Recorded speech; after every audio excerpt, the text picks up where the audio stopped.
ఓం శ్రీ విఘ్నేశ్వరాయ నమః. శ్రీ షిరిడి సాయి ఏకాదశి సూత్రములు. షిరిడి ప్రవేశమే సర్వదుఃఖ పరిహారము. అర్తులనేమి నిరుపేదలనేమి ద్వారకామయ ప్రవేశమునరించినంతనే సుఖ సంపదలు పొందగలరు. ఈ భౌతికైనంతర సహితముని ప్రముతుడని. నా భక్తుల రక్షణ నా సమాధి నుండియే వెలువడును. నా సమాధి నుండియే నేను సర్వకార్యములు నిర్వహింతును. నా సమాధి నుండియే నా మానుష శరీరం మాట్లాడును. నన్ను ఆశ్రయించిన వారిని, నన్ను శరణం చేర్చు వారిని నిరంతరము రక్షించుటయే నా కర్తవ్యము. నా ఎందెవరికి దృష్టి కలదో వారి యందు నా కటాక్షం గలదు. మీ భారములను నాపై పడివేడు నేను మోసెదను. నా సహాయము కాని, సలహా గాని కోరిన తక్షణమే ఎసగదను. నా భక్తుల గృహముల యందు లేదు అనే మాట వినిపించదు. ఓం శాంతి శాంతి శాంతి. రెండో రోజు పారాయణము శుక్రవారము. మహల్సా పరిచే బాబాకు సాయి నామకరణం. బాగోజీ షిండే బాబా వద్దకు చేరుట. నానావళి షిరిడీకు చేరుట. భక్తులందరూ బాబాను సేవించుట. నీటితో దీపాలు వెలిగించుట. రోహిల్ల వివరాలు. మహల్సాపతి బాబాకు సేవ చేయుట. బాబా అన్నదానం చేయుట. బాబా పెద్దరాతిని సృష్టించుట. బాబా పాదముల చెంత సకల సిద్ధులు వచ్చి ఉండుట. బాబా శరీరం వదిలి 3 రోజుల తర్వాత తిరిగి వచ్చుట. బాబా యోగాభ్యాసంలో సాటేవాడ నిర్మాణము. పాము విషయం నుండి శ్యామను రక్షించుట. కలరా వ్యాధి గురుభక్తికి పరీక్ష. కోర్టు కమిషనర్ ఎదుట బాబా సాక్ష్యం. నందాదీపం. నానా చందర్కర్ దాసుగను షిరిడీకి వచ్చుట. మైనతాయి కథ. బాబాయే అక్కల్కోట మహారాజ్. ఉర్సు శ్రీరామనవమి ఉత్సవములు. వాసుదేవానంద సరస్వతి దీక్షిత్వాడ. బాబాసాహెబ్ మిరికర్ గురువు యొక్క అవసరం. దాసుగను. గంగా స్నానం. ఈశాపనుషత్తు. బాబా యొక్క వింత చర్యలు. బాబా యొక్క ఋతుంబర ప్రజ్ఞ. బాబా నానాను రక్షించుట.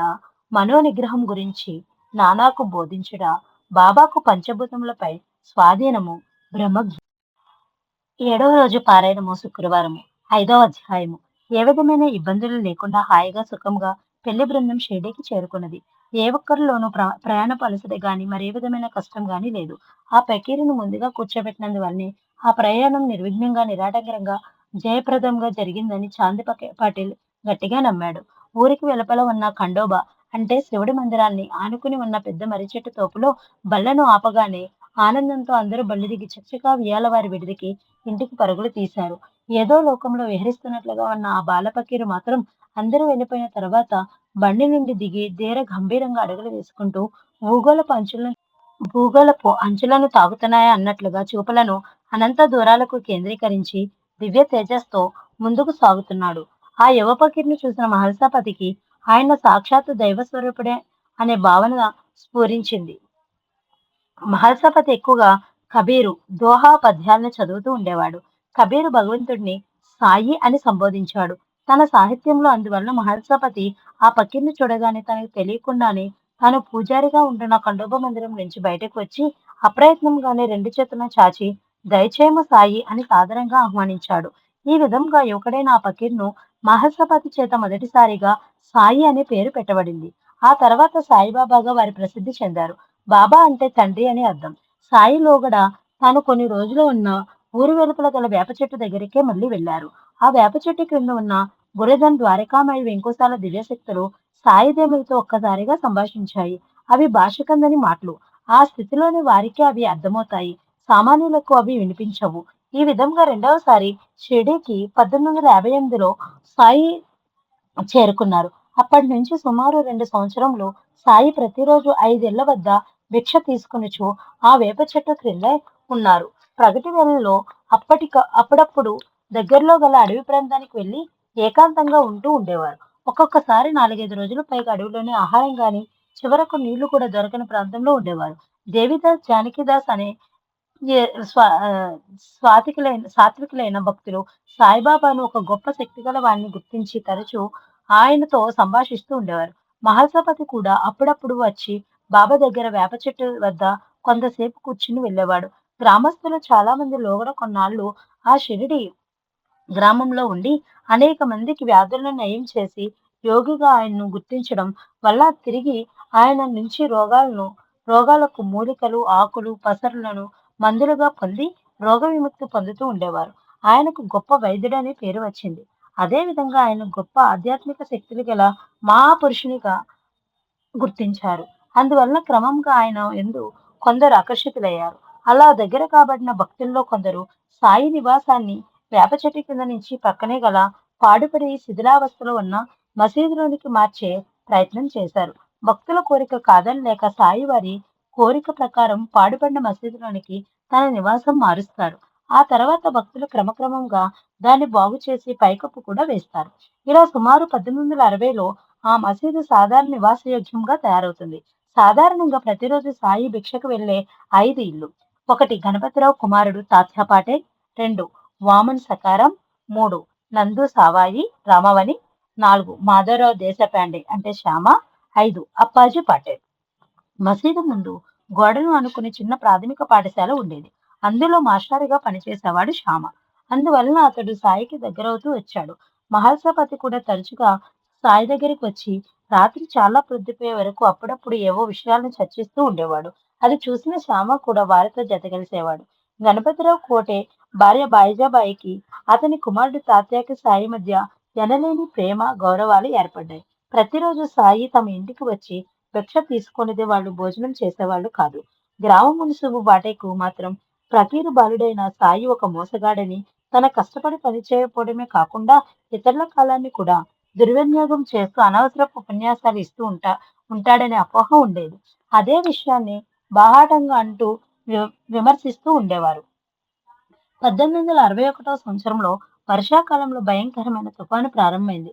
బాగోజీ షిండే అనే కుష్ఠరోగి ఒంటరిగా నివసించే చిన్న పూరు గుడిసె తుఫాను గాలికి కొట్టుకుని పోతుంది. నీడలేని అతను వర్షానికి తడిసిపోయి, చలి గాలికి వణుకుతూ భరించలేని చలిబాధతో తెలిసిన వారి ఇళ్ల దగ్గరకు వెళతాడు. అతన్ని ఇంటి లోపలికి వస్తే అతని కుష్ఠవ్యాధి తమకు అంటుకుంటుందన్న భయంతో ఎవరూ లోపలికి రానివ్వరు. ఏమి చేయాలో దిక్కుతోచని బాగోజీ అతి కష్టం మీద దయాళుడైన సాయి అయినా ఆశ్రమిస్తారేమోనని మసీదు వైపుకు నడుస్తూ ఉండగానే చలి బాధకు నరాలు కుంకర్లు తిరిగి అడుగులు వేయలేక పడిపోయి సాయి అని పెద్దగా కేక వేస్తాడు. అంతటి పెనుతుపాల్లోను సాయి పరుగు పరుగున వెళ్లి బాగోజీని 2 చేతులతో ఎత్తి భుజంపై వేసుకుని మసీదుకు వస్తాడు. పూర్తిగా తడిసి చలిబాధతో స్పృహ కోల్పోయిన బాగోజీకి వేడిని ప్రసాదించాలంటే నిప్పి వెలిగే స్థితిలో వాతావరణం లేదు. వరుణదేవుణ్ణి విజృంభించినప్పుడు అగ్నిదేవుడు పరాజితుడు కాక తప్పదు. అగ్నిని ఆజ్ఞాపించడం వలన ఆ పరిస్థితిలో ఉపయోగం పెద్దగా ఉండదనే భావనతో వేప చెట్టు క్రింద భూగృహంలో జ్ఞానజ్యోతి రూపంలో ఉన్న తల్లి ద్వారకామాయిని పిలుస్తాడు సాయిదేవుడు. దీనులను హీనులను రక్షించి తగిన జ్ఞానాన్ని అందించడానికి ఏర్పడిన సాయి అవతారానికి సహకరించడం కోసం వెంటనే ద్వారకామాయి అదృశ్య జ్యోతి రూపంలో వచ్చి మసీదు లోపల ఉన్న కట్టెలపై ప్రజ్వలించి వెచ్చని వేడిని అందించడం వలన వెంటనే బాగోజీ తెలివిని పొందుతాడు. పవిత్రాలైన ఆ జ్యోతి వేడి తొలిసారిగా తాకడం వలన దైవ స్వరూపుడైన సాయి స్పర్శ వలన బాగోజీ కుష్ఠవ్యాధి వెంటనే నయమవుతుంది. క్షణాల్లో ఈ వార్త షిరిడి గ్రామం అంతా పాకుతుంది. అంతవరకు సాయి వైద్యుడు, జ్ఞాని అని మాత్రమే గ్రహించిన షిరిడి గ్రామ ప్రజలు ఆయన్ను సాక్షాత్తు భగవంతునిగా ప్రార్థించసాగారు. సాయి ఆనాటి నుండి ఆ మసీదుకు ద్వారకామాయి అని పేరు పెట్టారు. మొట్టమొదట తాను నివసించిన వేప చెట్టు క్రింద గురుధన్ మరియు తన గురువైన వెంకోసాల జ్యోతి రూపంలో ఉన్నారు కాబట్టి గురుస్థాన్ అని దానికి పేరు పెట్టారు. ద్వారకామాయిలో ఆనాడు వెలిగిన అగ్నిని నిరంతరం అలా వెలిగిస్తూనే ఉన్నారు సాయిబాబా. కాలక్రమేణా అగ్నిహోత్రంలో కాలిన విభూదిని మందులకు బదులుగా ఇస్తూ ఉండేవారు. ఆనాటి నుంచి ఈనాటి వరకు నిర్విఘ్నంగా ద్వారకామాయిలో వెలుగుతున్న ఆ హోమగుండాన్నే నేడు మనం దుని అని పిలుస్తున్నాము. అందులో కాలిన బూడిదని విభూదిగా వాడుతున్నాము. ఒకనాడు నానావళి షిర్డీకి చేరుకుని బాబా దగ్గరకు వస్తారు. తన పాత పరిచయంతో మామ అనే పిలవబోతాడు. చుప్, మాట్లాడవద్దు అని సైగ చేస్తాడు సాయి. మన పాత పరిచయాలు బంధాలకు తావు లేదిక్కడ. కేవలం మన ఇద్దరి మధ్య ఆధ్యాత్మిక బంధం ఒక్కటే ఉండాలి అనే సాయి భావన చక్కగా అర్థం చేసుకున్న నానావళి ఆనాటి నుంచి బాబాతో పాటుగా షిరిడీలోని వేరే చోట స్థిర నివాసం ఏర్పరచుకుని ఉంటారు. సాయికి బాహ్యప్రాణంగా మారు రూపమా అన్నట్లు వ్యవహరిస్తున్న బాబాను ఎవరు ఏమన్నా సహించకుండా వెంటనే ఖండిస్తూ ఉండేవారు. ఇతను బాబా కన్నా వయసులో చిన్నవాడైనా ప్రాపంచిక అవధులు దాటిన అవధూత. బాబాకు క్రమంగా గ్రామంలోని ప్రజలంతా దగ్గరగా వచ్చారు. ఎవరు ఏ పని ప్రారంభించాలన్నా ముందు సాయి దగ్గరికి వచ్చి చెప్పినదే మొదలు పెట్టేవారు కాదు. అంతటి స్థితిలో ఉన్న బాబా దేవుడగు బాబావారు అప్పుడప్పుడు చిన్నపిల్లలతో కలిసి వీధుల్లో గోళీలు ఆడుతూ పిల్లల్లో పిల్లవాడిగా కేరింతలు కొడుతూ ఉండేవారు. కానీ ఒక్కొక్కప్పుడు అడవిలోకి వెళ్లి ఎక్కడెక్కడో తిరుగుతూ ఉండేవారు. ప్రతిరోజు బాబాకు భోజనం పెట్టకుండా తాను భుజించని బాయిజాబాయి ఆయనను వెతుక్కుంటూ భోజనం బుట్టలో పెట్టుకుని, దాన్ని తలపై పెట్టుకుని ఎంత దూరమైనా నడుచుకుంటూ వెళ్లి, ఆయనకు భోజనం పెట్టిన తర్వాత ఇంటికి వచ్చి మరీ తను భుజించేది. ఆమె కుమారుడు తాత్యా కూడా ఆమె వెంట వచ్చేవాడు. అతను బాబా భుజాలపై ఎక్కువ ఆడుకుంటూ మామ అని పిలుస్తూ ఉండేవాడు.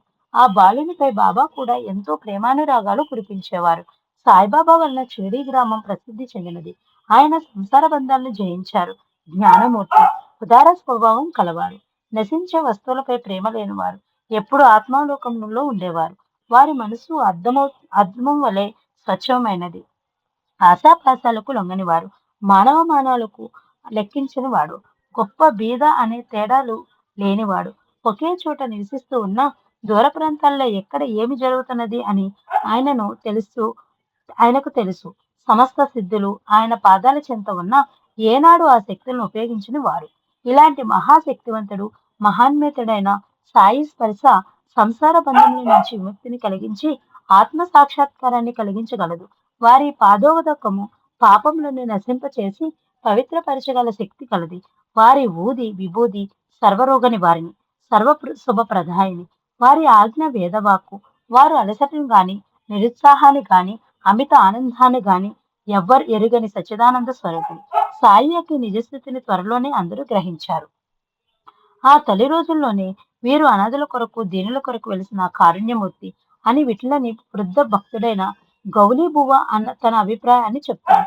ఒకసారి మహమ్మదీయుద్దీన్ తంబోలి అనే వానితో కుస్తీలు పట్టి సాయి ఓడిపోయినట్లు నటిస్తారు. కానీ ఆనాటి నుంచి మహమ్మదీన్లో అహంకారం తొలగిపోయి కుస్తీలు పట్టడం మానేసి క్రమంగా ఆత్మ సాక్షాత్కారం కోసం పాటుపడతాడు. జోహార్ అలీ అనే ఒక కపట గురువు అహ్మద్ నగర్ నుంచి వచ్చి సాయిబాబా తనకు శిష్యుడని చెప్పుకొని ఆయన వెంట తీసుకుని రహాటా అనే గ్రామానికి వెళ్తాడు.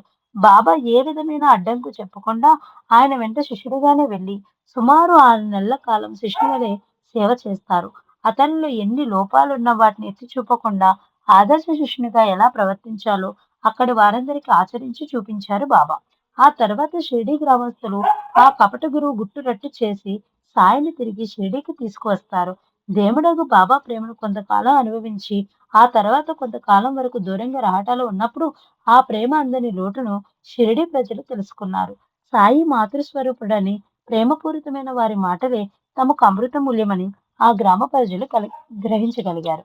సాయి తిరిగి షిరిడీకి వచ్చిన ఆనందం కొందరిలో ఆనంద బాష్పాల రూపంలో జలజల కన్నీరుగా కారుతుంది. అప్పుడు వారిని సాయి ఈ విధంగా తన సందేశాన్ని అందిస్తారు. నేను మీకు దూరంగా ఉన్నానా, దగ్గరగా ఉన్నానా అని మీరు ఆలోచించవలసిన పని లేదు. మీరు ఎంత దూరంలో ఉండి ఏం చేస్తున్నా అన్నీ నాకు తెలుస్తూనే ఉంటాయి. మీ అందరికీ హృదయాలను పాలించేవాడని నేనే. ప్రపంచమందు గల చరచర జీవకోటినంతటినీ ఆవరించి ఉన్నాను. ఈ జగత్తును నడిపించు సూత్రధారి అయిన జగన్మాత నేనే. ఇంద్రియ చాలకుడును, సృష్టి స్థితి లయకారకుడును నేనే. ఎవరు తమ దృష్టిని నాపై కేంద్రీకరించెదరో వారికి ఏ హాని, బాధ ఉండవు. నన్ను మరిచి వారిని మాయ శిక్షించును. తొలిసారిగా బాబా నుంచి అధికారయుతమైన తన నిజస్థితిని గుర్తించిన అమృత సమానమైన ఈ మాటలను విన్న భక్తులు సాయికి పాదాభివందనం చేసి తరించి ఆనందించారు. ఈ విధంగా క్రమక్రమంగా గ్రామంలోని చాలా మంది పెద్దలు, పిన్నలు, ఆడ మగ అనే భేదం లేకుండా ప్రతిరోజు బాబా దగ్గరకు వచ్చి దర్శనం చేసుకుని నమస్కరించిన తర్వాత తమ నిత్య కృత్యాల్లో ప్రవేశించేవారు. అలా వచ్చే భక్తులందరికీ బాబా తన చేతిలో స్వయంగా ఊది ప్రసాదం ఇస్తూ ఉండేవారు. గురువు వెంకుస ఇచ్చిన గుడ్డను ఎప్పుడూ కట్టుకుని ఉండేవారు. ఎడం వైపు భుజానికి జోలె తగిలించుకుని తిరిగేవారు. కబడి బాగా మాసిపోయి చితికిపోయినా పట్టించుకునేవారు కాదు. భక్తులు ఎవరైనా పట్టుబడితే వాటిని ఉతకడానికి ఇచ్చేవారు. భిక్ష చేసుకొచ్చిన ఆహారంలో కొంత భాగం తన దగ్గరగా వచ్చిన పశుపక్షాదులకు పెట్టి మరికొంత తల్లికి దునిలో సమర్పించి ఆ తర్వాత మిగిలినది తాను భుజించేవారు. ఒక్కొక్కసారి పశువులు, పక్షులు ముక్కెలతో ఆహారాన్ని కెలికేవి. బాబా వాటిని తరిమివేయట అసహ్యపడడం కాని చేసేవారు కాదు. అప్పుడప్పుడు కాళ్లకు గజ్జెలు కట్టుకుని తకియ అను చోట తరచుగా నృత్యం చేస్తూ భక్తి గీతాలాపనలు చేసేవారు సాయి. ఆయన కంఠం ఎంతో మధురంగా ఉండేది. ఒక్కొక్కప్పుడు పారవస్యంలో ఆయన పాటలు పాడుతున్నప్పుడు చుట్టుపక్కల గల జనాలతో పాటుగా జంతుజాలం కూడా పోగై ఆ వైభవాన్ని తనివితీరా చూసి విని ఆనందించేవి. అప్పట్లో దేశం నలుమూలలా హిందూ, ముస్లిం మతభేదాలు బాగా ఉండేవి. ఆంగ్లేయులు కావాలని అశాంతిని సృష్టించేవారు. ఆ షిరిడీ గ్రామంలో కూడా ఈ భేదం కొట్టొచ్చినట్లు కనపడుతూ ఉండేది.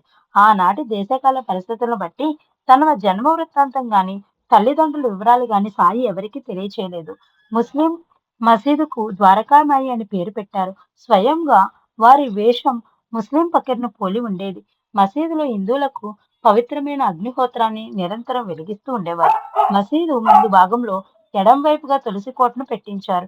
ఈ విధంగా హిందూ ముస్లిం ఆచారాలు రెండింటినీ కలగాపులగంగా ఏర్పాట్లు చేసి రెండు మతస్థుల వారిని తన వైపు లాక్కుని యథార్థ జ్ఞానాన్ని ఇరు మతాల వారికి బోధిస్తూ మత సామరస్యాన్ని సహజీవనాన్ని కృషి చేస్తూ ఉండేవారు.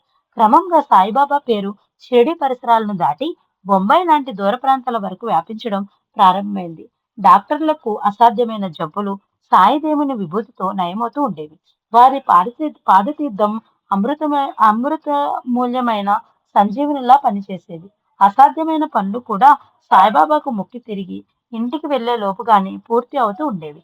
వారి వద్దకు వచ్చే భక్తుల్లో అప్పట్లో ఎక్కువగా ఆర్తులు, అర్ధార్థులే ఉండేవారు. హిందూ ముస్లింలే కాకుండా సిక్కులు, పారసీకులు, క్రైస్తవులు కూడా వారి వద్దకు వస్తూ ఉండేవారు. మహాత్మాపతి ప్రతిరోజు బాబాకు నిత్య పూజ స్వయముగా చేసేవాడు. సాయి శ్యామ వచ్చే భక్తులు అవసరాలను చూస్తూ ఉండేవాడు. వచ్చిన భక్తులలో కొందరిని బాబా దక్షిణ అడిగేవారు. కొందరు వారందరూ వారిగా ఇస్తామన్నా బాబా తీసుకునేవారు కాదు. అలా తీసుకున్న ధనాన్ని తను ఆశ్రయించే బతికే పేదలకు ఇస్తూ ఉండేవారు సాయి.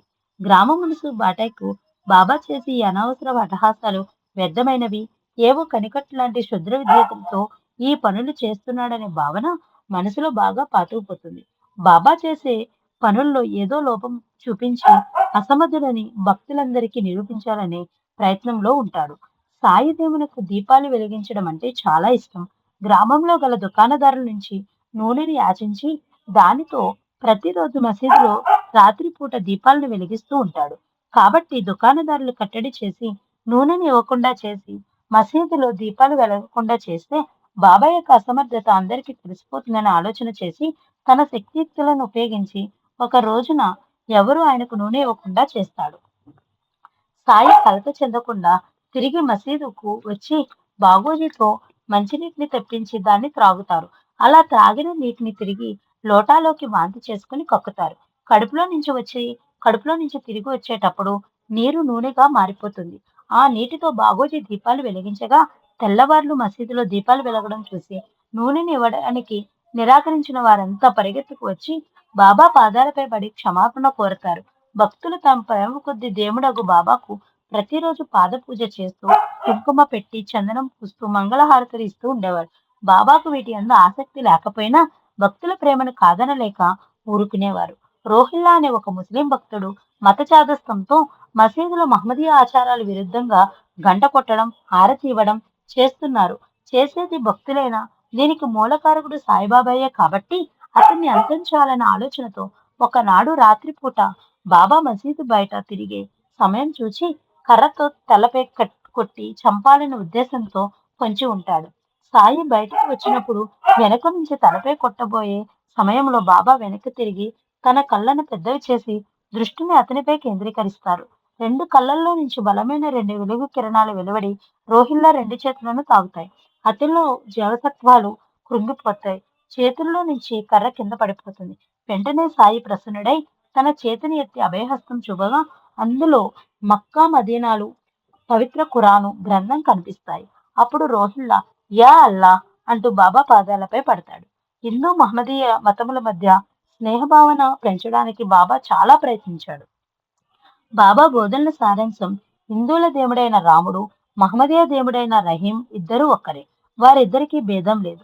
అలాంటప్పుడు వారి భక్తుల అజ్ఞానంతో పోట్లాడుకుంటారెందుకు?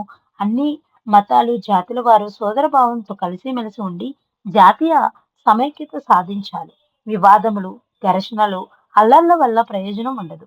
ఎవరితోనూ పోటీ పడవద్దు. మీ అభివృద్ధిని మీరు చూసుకోండి. యోగము, త్యాగము, తపస్సు, జ్ఞానము మోక్షానికి దారులు. వీటిలో ఎవరికి వీలైనా వాటిని పాటించి మోక్షం పొందవచ్చును. ఎవరైనా నీకు అపకారం చేసినా తిరిగి వారికి నీకు అపకారం చేయవద్దు. వీలైనంత మంచిని ఇతరులకు చేస్తూనే ఉండాలి. సాయి దేవుడు తన గొప్పతనాన్ని బాహటంగా ఎప్పుడు ప్రదర్శించేవారు కాదు. వారికి శరీర అభిమానం లేదు. తన భక్తుల యందు వారికి అంతులేని ప్రేమ. వారి దర్శనానికి వచ్చే భక్తుల యొక్క భూత భవిష్యత్ వర్తమానములు చెబుతూ ఉండేవారు. స్నేహితులు, విరోధులు కూడా వారికి సమానులే. షిరిడీ ప్రజలు అజ్ఞానులైనప్పటికీ బాబా యందు అంతులేని ప్రేమను, భక్తిని కలిగి ఉండేవారు. భగవంతునికి గల 6 సహజ లక్షణములు బాబాలో ఉండేవి. 1 కీర్తి, 2 ధనము, 3 అభిమానము, అభిమానము లేకుండుట, 4 జ్ఞానము, 5 మహిమ, 6 ఔదార్యము. భక్తులకు బాబా ఇచ్చే అభయవాక్యములు వర్ణాతీతములు. బానిసలలో బానిసనగు నేను మీకు రుణస్థుడను. మీకు మీ దర్శనమిచ్చే నేను తృప్తులనైతిని. మీ పాద దర్శనము నాకు భాగ్యము. మీ అశుద్ధములో నేను ఒక పురుగు వంటి వాడను. బాబా యొక్క ఈ వాక్కులను బట్టి భక్తుల యందు ఆయన ఎంతటి ప్రేమాభిమానాలు ఎవరికి వారు నిర్ణయించుకోవచ్చును. మన వలె సాధారణ మానవాకారంలో బాబా కనిపిస్తూ ఉన్న ఆయన పరబ్రహ్మ స్వరూపుడు అందరి మనసుల్లో ఉండేవాడు. వారి మనసులో ఎవరి యందు దేని యందు అభిమానం ఉండేది కాదు. కానీ బయట కోరికల పుట్టువలే కనిపించేవారు. వారి మనసు ఎప్పుడు ప్రశాంతంగా ఉండేది. కానీ తరచుగా తిడుతూ, కేకలేస్తూ, పిచ్చివాని వలె అరుస్తూ ఉండేవారు. ఎప్పుడు ఆత్మాలోకనం చేస్తూ ఉండేవారు. అల్లా మాలిక్ అంటూ ఉండేవారు. మసీదు గోడకు ఆనుకుని ఊది ప్రసాదం భక్తుల క్షేమం కొరకు పంచిపెడుతూ ఉండేవారు. మొట్టమొదట మహల్సాపతి కూడా బాబా ఒక మహమ్మదీయ ఫకీర్ అని భావించాడు. కానీ క్రమక్రమంగా బాబాతో పరిచయం పెరగడం వలన నీళ్లను నూనెగా మార్చి మసీదులో దీపములు వెలిగించిన నాటి నుంచి బాబా సాక్షాత్తు భగవత్ స్వరూపుడేనని నమ్మి ప్రతిరోజు గంధాక్షరతో బాబాకు దైవం వలె పూజ చేసేవాడు. ఆరతి ఇచ్చేవాడు. భక్తి పారవశ్యంలో అప్పుడప్పుడు పాటలు కూడా పాడేవాడు. ఇది మహల్సాపతి ప్రతిరోజు ప్రారంభంలో దినచర్య. రోహిల్లా రోహిల్లా, రంగారి మొదలైన మహమ్మదీయ భక్తులు బాబా పూజా విధానాలను చూసి సరిపెట్టుకున్న కొందరు మహమ్మదీయ మత చాదస్తులు సంగమేనర్లు తమ మత గురువు సలహాపై బలిష్ఠులైన 10 మంది మహమ్మదీయులను తీసుకుని ఒకనాడు ఉదయం మసీదు చుట్టూ ఒక పెద్ద పెద్ద కర్రలతో కాపు కాచి ఉంటారు. బాబాను పూజించే వారిలో ప్రధానుడైన మహల్సాపతి పిరికివాడు. మామూలుగానే పూజా ద్రవ్యాల పళ్ళెం తీసుకుని మసీదుకు వస్తాడు. అప్పుడు వారిలో ప్రముఖుడైన తంబోలి మహల్సాపతిని పిలిచి, ఎవరైనా సరే బాబాను గంధాక్షలతో పూజ చేస్తే వాళ్ళను చావకొడతానని హెచ్చరిస్తాడు. భయపడిపోయిన మహల్సాపతి మసీదుకు బయట నుంచే చాలా దూరం నుంచి బాబాను రోజు తాను పూజ చేసే విధంగా షాడోసోపచార ధ్యాన అపహానాది పూజలు చేస్తూ ఉంటాడు. పరిస్థితి గమనించిన బాబా, రమ్ము, లోనికి రమ్ము, ఎప్పటి వలె గంధ పుష్పాలతో నీ పూజ చేసుకొను. నిన్ను ఎవరు కొట్టెదరో నేను చూసేదను అంటూ నా సటకాతో నేలపై కొడతాడు. మేఘగర్జన లాంటి బాబా యొక్క ఆ కంఠధ్వనికే మహమ్మదీయులంతా భయపడిపోయి వెళ్ళిపోతారు. కానీ మహాసపతికి భయం పూర్తిగా పోదు. ఇంటికి వెళ్ళేటప్పుడు వాళ్ళు తను చావగొడతారేమోనని భయపడే ఆ విషయం బాబాతో అంటాడు. అప్పుడు బాబా కరుణా సముద్రుడై మహల్సాపతికి ఇచ్చిన అభయం, వీరు కాని ఇంకెవరైనా కాని, ఎక్కడ కాని ఇంకెక్కడైనా కాని, ఏ జన్మలో కాని ఇంకే జన్మలోనైనా కాని నీకు అపాయం కలిగించే వారు ఎవరు ఉండరు. నిన్ను 1000 కళ్ళతో నేను రక్షిస్తూ ఉంటాను. నిర్భయంగా ఇంటికి తిరిగి వెళ్ళు. బాబా పలికిన ఈ అభయం ఏ దేవుడు తన భక్తులకు ఇంతవరకు ప్రసాదించి ఉండలేదు.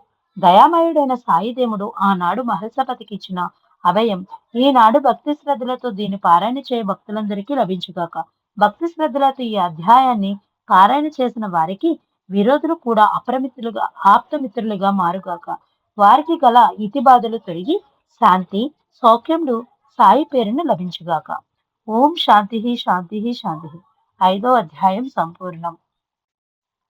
శ్రీ షిరిడి సాయిబాబా వారి జీవిత చరిత్రము 6వ అధ్యాయము. ద్వారకామేళలో దుని ప్రారంభించిన తర్వాత బాబా ఎక్కువగా పగలంతా దునికెదురుగా మసీదు గోడ కానుకుని కూర్చుని ఉండేవారు. భౌతికమైన తన శరీరానికి జన్మనిచ్చిన తల్లి ఎదురుగా అలా కూర్చుని మనోభావాలను ఆమెతో లయం చేస్తూ ఉండేవారు. బాబా తరచుగా మసీదు మాయి అని సంబోధిస్తూ ఉండేవారు. మసీదు తల్లి అని అర్థం. అప్పుడప్పుడు భాష కందని భావాలను ఆ తల్లికి తెలియపరుస్తూ ఉండేవారు. ఈ శరీరం ఉన్నప్పుడే నాది, నావారు అనే బంధాలు, శరీరం నుంచి ప్రాణం బయటపడితే దానికి ఏ విధమైన బంధాలతోనూ సంబంధం లేదు.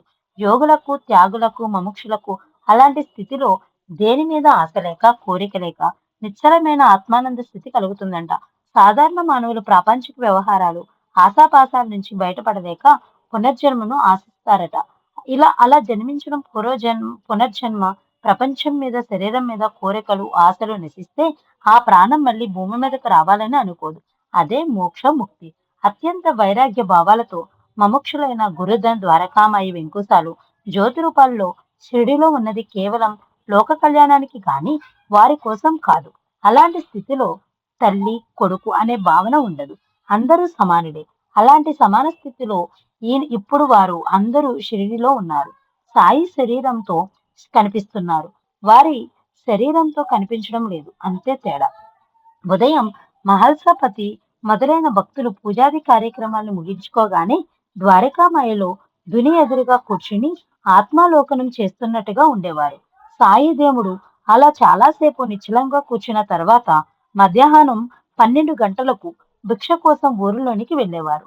రొట్టె లాంటి ఘన పదార్థాలను జోలలో ఆకులతో వేసుకునేవారు. పులుసు లాంటి ద్రవ పదార్థాలను ఫకీర్లు వాడే లోటా లాంటి పాత్రలతో వేసుకునేవారు. ఎవరైనా వారిని గమనించకపోతే ఫకీర్ వచ్చాడమ్మా అంటూ ఒక్కసారి మృదు మధురంగా పిలిచేవారు.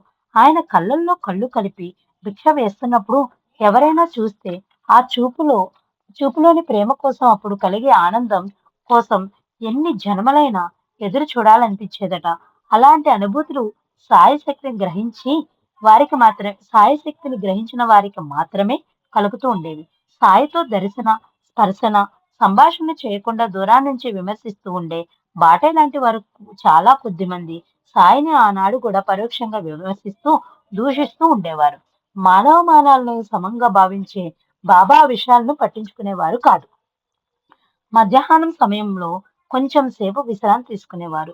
సాయంత్రం పూట మసీదు వెనుక భాగంలో గల ఖాళీ స్థలంలో గురుస్థానకు పడమట వైపున గల ఖాళీ ప్రదేశం లెండిబాగ్లోని పూల మొక్కలను పెంచుతూ ఉండేవారు. బాబా ఒడిలో కూర్చుని భుజాలపై ఆడుకుని పంతం పట్టి మారం చేసి మరీ బాబాకు రొట్టె ముక్కలను తినిపించిన తాత్య పెరిగి పెద్దవాడై బాబా దగ్గర ఎక్కువగా ఉంటూ ఉండేవాడు. ఏ జన్మ బంధమో మనకు తెలియదు. బాబా అంటే తాత్యాకు ప్రాణం. ఆయనకు కావలసిన పనులన్నీ తానే చూస్తూ ఉండేవాడు. మసీదు బాగు చేయడం, దునుల్లో కట్టెలు తేవడం, బాబాకు బట్టలు మార్పించడం, లెండిబాగులో బాబాకు పాటుగా పూల మొక్కలు నీళ్లు పోయడం లాంటివి స్వయంగా చేసేవారు. మహల్సాపతి కూడా అదే విధంగా బాబాకు అత్యంత సన్నిహితుడయ్యాడు. అప్పుడప్పుడు దక్షిణ ద్వారా వచ్చిన డబ్బుతో దేవుడగు బాబా పేదలకు అన్నదానం చేసేవారు. అలా అన్నదానం చేయాలనుకున్నప్పుడు తానే స్వయంగా దుకాణంలోకి వెళ్లి కావలసిన వస్తువులను ఖరీదు చేసేవారు.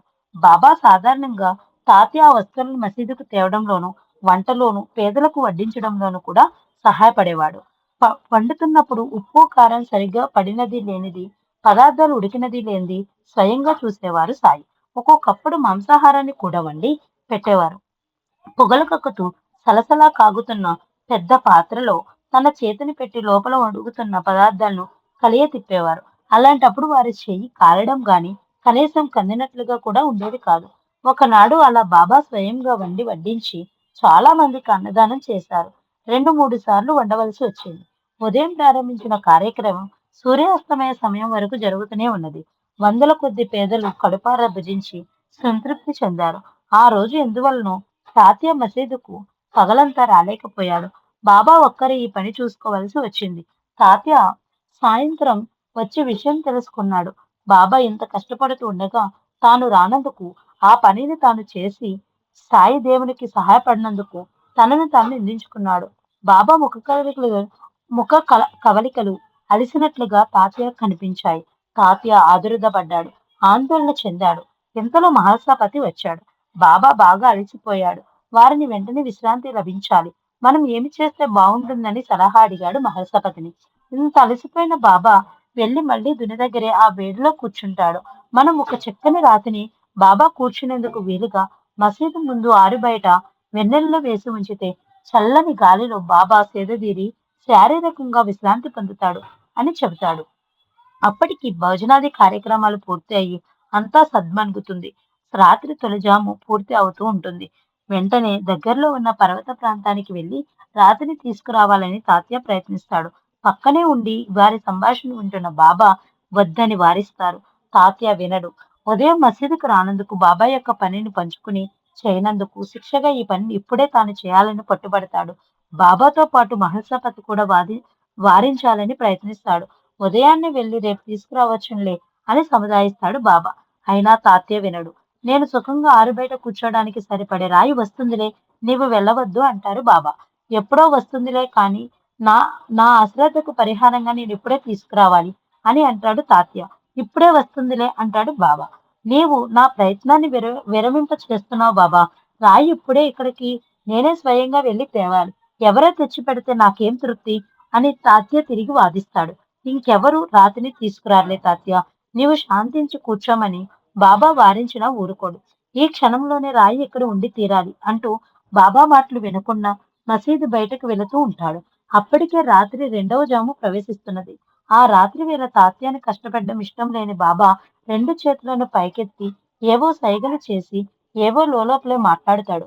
తలుక్కున్న పెద్ద మెరుపు మెరుస్తుంది. ఆ మెరుపును చూడలేక ముందు వెళుతున్న తాత్య మనసులో మసీదులో గల మహల్సాపతి కూడా కళ్ళు మూసుకుంటారు. మరుక్షణంలో కళ్ళు తెరిచేటప్పటికి మసీదు వాకిట్లో నల్ల చదరంగా ఉన్న ఎరుపు తెలుపు రంగులు కలిసిన కొండరాయి వచ్చి ఉంటుంది. వారిద్దరూ ఆశ్చర్యపోతారు. అప్పుడు బాబా వెన్నెల రాత్రి ఆ రాతిపై కాలు మీద కాలు వేసుకుని కుడి చేతిని పైకి వెత్తి వారిద్దరికి అభయమిస్తారు. అప్పుడు మహల్సాపతికి తన ఆరాధ్య దైవమైన శివుని గాను, తాత్యాకు మారుతి రూపంలో ఏకకాలంలో ఇద్దరికి వేరు రూపాల్లో దర్శనమిస్తారు. ఆనందం పట్టలేని మహల్సపతి కళ్ళ నుంచి ఆనంద బాష్పాలు రాలగా నోటి నుంచి ఏవేవో శివస్థుతులు ఆసువుగా వినపడుతున్నాయి. కొంతసేపటికి వారు మామూలు స్థితికి రాగా సాయి వారిని కూర్చోబెట్టి వారి కోసం ఉంచిన భోజనాన్ని తానే స్వయముగా వారికి వడ్డించి భోజనం చేయిస్తారు. ఆ తర్వాత తాము చూసిన ఈ రెండు విచిత్ర లీలలను ఎవరికి చెప్పవద్దని బాబా హెచ్చరిస్తారు. బాబా ఎప్పుడు కృష్ణంతటిని తన గురుదేవుని మీద లయం చేసి సంపూర్ణ ఆ గురువుని ప్రేమించలేందే పరాకష్ట స్థితి పొందెను. ఈ విధంగా గురుదేవుని సంపూర్ణ కృపను పొందెను. అలాంటి ఐక్యానంద స్థితిని గురువుతో పొందినప్పుడే గురు బ్రహ్మ గురు విష్ణు గురుదేవో మహేశ్వర, గురు సాక్షాత్ పరబ్రహ్మ అనే స్థితి వస్తుంది. అలా కాకుండా మాటలతో మాత్రమే గురువు గారు అని అంటూ చేతులతో ఆచరణలో లక్ష్య సిద్ధిలో గురువుకు దూరంగా వెళితే అది కేవలం మర్యాద కోసం వాడే గురుపదంగా మిగిలిపోతుంది. కానీ శిష్యుడు ఏ విధమైన ఉపయోగాన్ని గురువు నుంచి పొందలేడు. బాబా యొక్క ఈ ఏకాగ్రత స్థితిని వల్ల సకల యోగేశ్వరములు సిద్ధులు బాబాను ఆశ్రయించి ఆయన పాదముల వద్ద పడి ఉన్నవి. ఈ సిద్ధులు కొమ్ములు తిరిగిన మహాయోగులను కూడా సర్వనాశనం చేసి బుద్ధిని పెడద్రవ పట్టించును. అందువలన బాబా వాటిని నిరాకరించాడు. కన్నెత్తి అయిన వాటి వంక చూడలేదు. ఈ సర్వసిద్ధి శక్తులు సుమారు 30 సంవత్సరములు బాబా పాదాల చింత పడి ఉన్నాయి. 1886 వరకు బాబా తన అద్భుత శక్తులను ప్రదర్శించలేదు. మా పాఠకులకు కూడా భక్తి జ్ఞాన వైరాగ్యాల్ని కలిగించమని ఈ అధ్యాయాన్ని భక్తి శ్రద్ధలతో పఠించు వారికి బుద్ధిని ఏకాగ్రం చేసి మనసును లయం చేయగల శక్తిని ప్రసాదించమని ప్రార్థిస్తూ ఈ అధ్యాయాన్ని ఇంతటితో ముగిద్దాం. ఓం శాంతి శాంతి శాంతి. 6వ అధ్యాయం సంపూర్ణం. శ్రీ షిరిడి సాయిబాబా వారి జీవిత చరిత్రము 7వ అధ్యాయం. కాలచక్రం వేగంగా తిరుగుతున్నది. వేగంగా తిరిగే కాలచక్రంతో పాటుగా సాయి యొక్క పేరు మహారాష్ట్ర ప్రాంతంలో నలుదిశలా వ్యాప్తి చెందింది. చుట్టుపక్కల ప్రాంతాల నుంచి భక్తులు సాయి దగ్గరకు వచ్చి వారి సమస్యలను పరిష్కారాలను పొందుతూ ఆనందిస్తున్నారు. రాత్రిపూట మహల్సాపాతి తాత్య బాబాతో కలిసి మసీదులోనే పడుకునేవారు. ముగ్గురు తలలు మసీదు మధ్య భాగంలోకి వచ్చేటట్లుగా ఒక చోట పెట్టుకుని కాళ్ళు దూరంగా చాచుకుని పడుకుని ఏవేవో మాటలు మాట్లాడుకుంటూ ఉండేవారు. ఎక్కువగా వారి ప్రశ్నలకు బాబా సమాధానాలు ఇస్తూ ఉండేవారు. ఒక్కొక్కప్పుడు బాబా తానే కొన్ని ఆధ్యాత్మిక విషయాలను తానంతట తానుగా బోధిస్తూ ఉండేవారు. అప్పుడప్పుడు శ్యామ కూడా వారితో జత కలుస్తూ ఉండేవాడు. ఒక్కొక్కప్పుడు బాబా మహల్సాపతి చేతిని తన గుండె మీద వేసి ఉంచి చెవిని దగ్గరగా పెట్టి గుండెల్లో నుంచి వచ్చే శబ్దాన్ని వినమని చెప్తూ ఉండేవారు. మామూలు గుండె కొట్టుకునే శబ్దం గాక అందులో నుంచి భగవన్నామం వినిపించేదట. అలాగే చేయి ఉంచి మహల్సా నిద్రపోతే అరే భగత్ అని పిలిచి బాబా తట్టి లేపి సరిగ్గా పడుకోమని చెప్పేవారు. రాత్రి సమయంలో ఎవరు ఎప్పుడు లేచినా బాబా పలకరించేవారట. దీన్ని బట్టి బాబా నిద్రపోయేవారు కాదని, కనులు మూసినట్లు పైకి కనిపించినా అది యోగ నిద్ర మాత్రమేనని మహాల్సాపతి నిర్ధారించుకున్నాడు. అది 1886 సంవత్సరం మార్గశిర పౌర్ణమి నాటి రాత్రి. సుమారు 10 గంటల ప్రాంతంలో బాబా మహల్సాపతి మామూలుగానే ఏవో మాటలు మాట్లాడుకుంటున్నారు. అప్పుడు బాబా ఉబ్బసం వ్యాధితో బాధపడుతూ ఉన్నారు. బాబా మహల్సాపతితో ఇలా అన్నారు. ఇప్పుడు నేను ఈ శరీరాన్ని వదిలి పైకి వెళ్తున్నాను. తిరిగి 3 రోజుల తర్వాత మళ్ళీ ఈ శరీరంలోకి వస్తాను. ఈ 3 రోజులు నా శరీరాన్ని జాగ్రత్తగా కాపాడు. ఒకవేళ 3 రోజుల తర్వాత తిరిగి రాకపోతే మసీదు ఎదురుగా శరీరాన్ని సమాధి చేసి గుర్తుగా 2 జెండాలను పాతు అని చెప్పి తన తలను మహల్సా తొడపై ఉంచి పడుకోగానే బాబా ప్రాణం శరీరంలో నుంచి బయటకు వెళ్ళిపోతుంది. ఈలోగానే వచ్చిన తాత్య కూడా ఆ దృశ్యాన్ని చూసి ఆశ్చర్యం పొందుతాడు. బాబా మరణించాడనే వార్త షిర్డీ గ్రామం అంతా వ్యాపించింది. రాత్రికి రాత్రి చాలా మంది మసీదు దగ్గర పోగైనారు. మహల్సాపతి చెప్పి మాటలను తాత్య, శ్యామాలు మాత్రమే నమ్మగలిగారు. మిగిలిన వారంతా బాబా నిజంగానే మరణించారనే నమ్మారు. గ్రామ మునుసు బాటే ఇది మంచి అదునుగా తీసుకుని మహిమల శక్తులు గలవాడు మరణించవలసిన అవసరం ఏముందంటూ రాద్ధాంతం చేయసాగాడు. తెల్లవారేసరికి ఆ గ్రామంలోని ప్రజలంతా మసీదు ముందు పోగయ్యారు. బాటే తన అనుచరులతో శవాన్ని తొలగించబోయాడు. మహల్సాపతి అడ్డుకున్నాడు.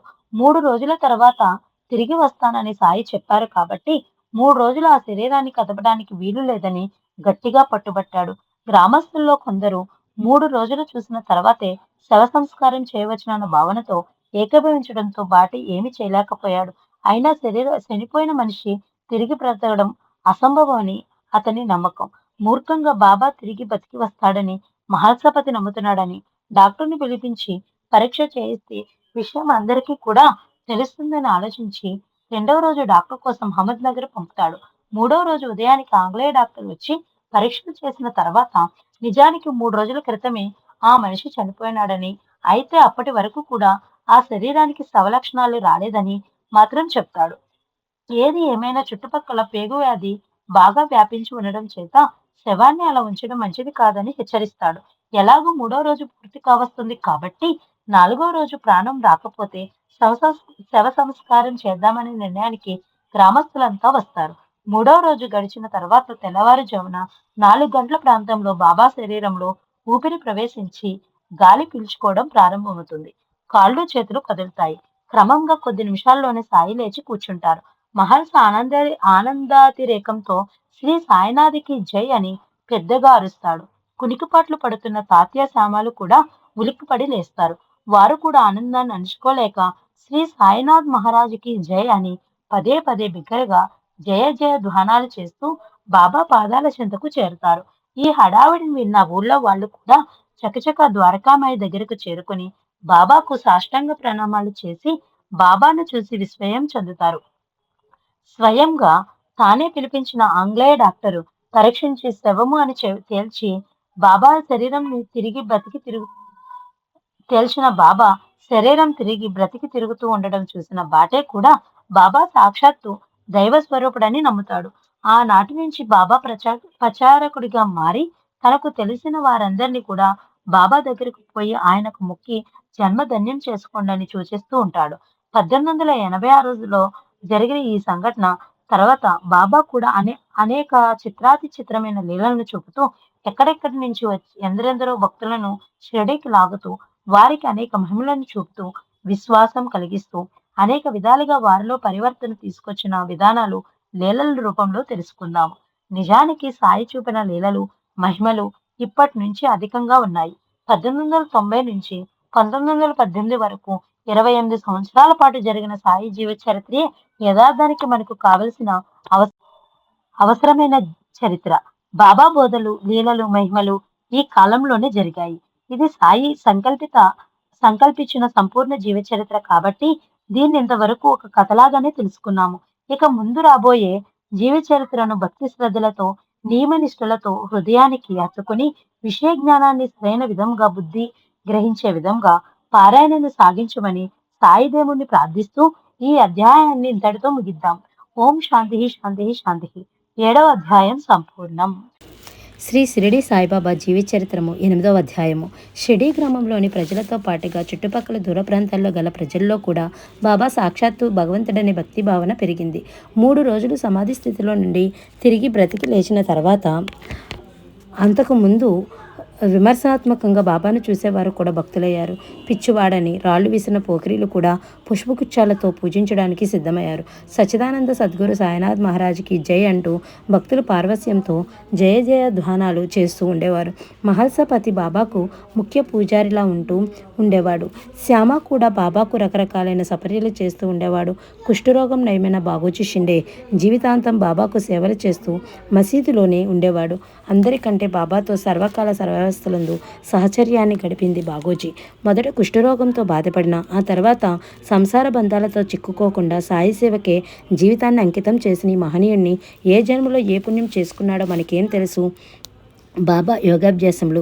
మసీదుకు ఉత్తర దిశలో చాలా దూరంలో ఒక మర్రి చెట్టు ఉండేది. దాని సమీపంలో గల బావి దగ్గరకు 2-3 రోజులకు ఒకసారి బాబా వెళ్ళి ముఖ ప్రక్షాళనము స్నానము చేసేవారు. ఒకనాడు బాబా తన ఊపిరితిత్తులను బయటకు కక్కి వాటిని నీటితో శుభ్రపరిచి సూర్యరశ్మికి ఆరబెట్టిన దృశ్యాన్ని షిరిడీ గ్రామ ప్రజలు కొందరు కల్లారా చూశారు. బాబా తరచుగా దౌతి అని కడుపులోని పేగులను శుభ్రపరిచే పద్ధతి ఆచరిస్తూ ఉండేవారు.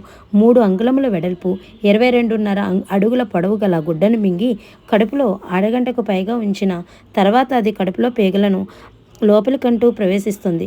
ఆ తర్వాత మళ్ళీ దాన్ని మెల్లగా నోటి నుండి తీసివేస్తే పేగులను పరిశుభ్రపరుస్తూ అది బయటకు వస్తుంది. అదేవిధంగా సాయి తన శరీర అవయవాలన్నింటినీ వేరుగా చేసి మసీదు నందు వేరువేరు స్థలములతో విడిచిపెట్టేవారు. ఒకనాటి రాత్రి ఒక భక్తుడు మసీదులోనికి రాగా బాబా శరీర అవయవాలన్నీ మసీదులో అక్కడక్కడ పడి ఉండడం చూసి భయపడి బాబాను ఎవరో కూని చేసి ఉంటారని గ్రామ మున్సిపు దగ్గరకు తీసుకువెళ్ళి ఫిర్యాదు చేయాలని నిశ్చయించుకుంటాడు. కానీ మొదట ఫిర్యాదు చేసిన వారికి ఈ విషయం గురించి పూర్తి వివరాలు తెలుస్తాయని సహజంగా అనుమానిస్తారనే భయంతో ఊరుకుంటాడు. కుతూహలం ఆపుకోలేక మరుసటి రోజు ఉదయమే మసీదుకు వెళ్ళగా బాబా మామూలుగానే హాయిగా కూర్చుని ఉండడం చూసి ఆశ్చర్యపడి బాబాకు సాష్టాంగ ప్రణామం చేస్తాడు. శరీరావయవాలన్నింటినీ ఖండించి వేరు చేసి ఈ యోగక్రియను ఖండయోగం అని పిలుస్తారు. ఇదే విధంగా ఒకసారి కుడి మోకాలి క్రింది భాగంలో నరాల్లో గల చిన్న దోషాన్ని బాబా స్వయంగా పైభాగపు మాంసాన్ని కోసి లోపలి నరాలను సరిచేసి మళ్ళీ మామూలుగానే పై మాంసాన్ని అతికించాడు. ఇలాంటి అనేక యోగాలకు అలవాలమైన తన శరీర భాగాలను ఎవరికి కనిపించకుండా ఉండేందుకు సాయి బహుశా పైనుంచి క్రిందికి వరకు ఉండే పొడిగాటి బారులాల్చిని తొడిగేవారేమో. బాబాకు బాల్యం నుంచి యోగాభ్యాసములన్నీ తెలుసు. అయినా వాటిని జనం మధ్యలో బాహాటంగా ఎప్పుడు ప్రదర్శించలేదు. అప్పుడప్పుడు వారి కళ్ళ నుంచి అభయహస్తం నుంచి తీక్ష్ణమైన అతి శక్తివంతమైన కాంతి కిరణాలు వెలువడేవి. అవి సర్వశక్తివంతంగాను సర్వరోగ నివారణగాను సమర్థత కలిగి ఉండేవి. 1886 నుంచి 1900 వరకు జరిగిన 14 సంవత్సరముల కాలంలో సాయి ఎందరెందరినో పిచ్చుక కాలికి దారం లాగినట్టుగా షిరిడీ గ్రామానికి లాగి వారికి భక్తి జ్ఞాన వైరాగ్య మార్గాలు నేర్పుతూ ఉండేవారు. కోపర్గం తహసీల్దార్ భార్వా అన్నతడు తరచుగా బాబా దర్శనానికి వచ్చి అనేక బాధలకు కష్టాలకు నివారణ పొందుతూ ఉండేవాడు. ఈ విధంగా ఉన్నతోద్యోగుల నుంచి సాధారణ నిరుపేదల వరకు అన్ని మతాల వారికి జాతుల వారికి షిరిడి ఒక పవిత్ర యాత్రాస్థలంగా మారింది. బాబాను దర్శించాలని అనుకోగానే కొంతమందికి పనులు పూర్తి అవుతూ ఉండేవట. అప్పట్లో భక్తులకు వసతి ఏర్పాట్లు ఏవీ లేవు. ఎవరైనా 1-2 రోజులు బాబా సన్నిధిలో ఉండాలంటే రాత్రికి ద్వారకామయ్య ముందు కానీ లేక గురుస్థాన్ వేప చెట్టు క్రింద కానీ ఉండేవారట. సాటేవాడ నిర్మాణము. అది 1904 సంవత్సరం. హరివినాయక సాటే అన్నతడు అహ్మద్నగర్లో డిప్యూటీ కలెక్టర్గా ఉండేవాడు.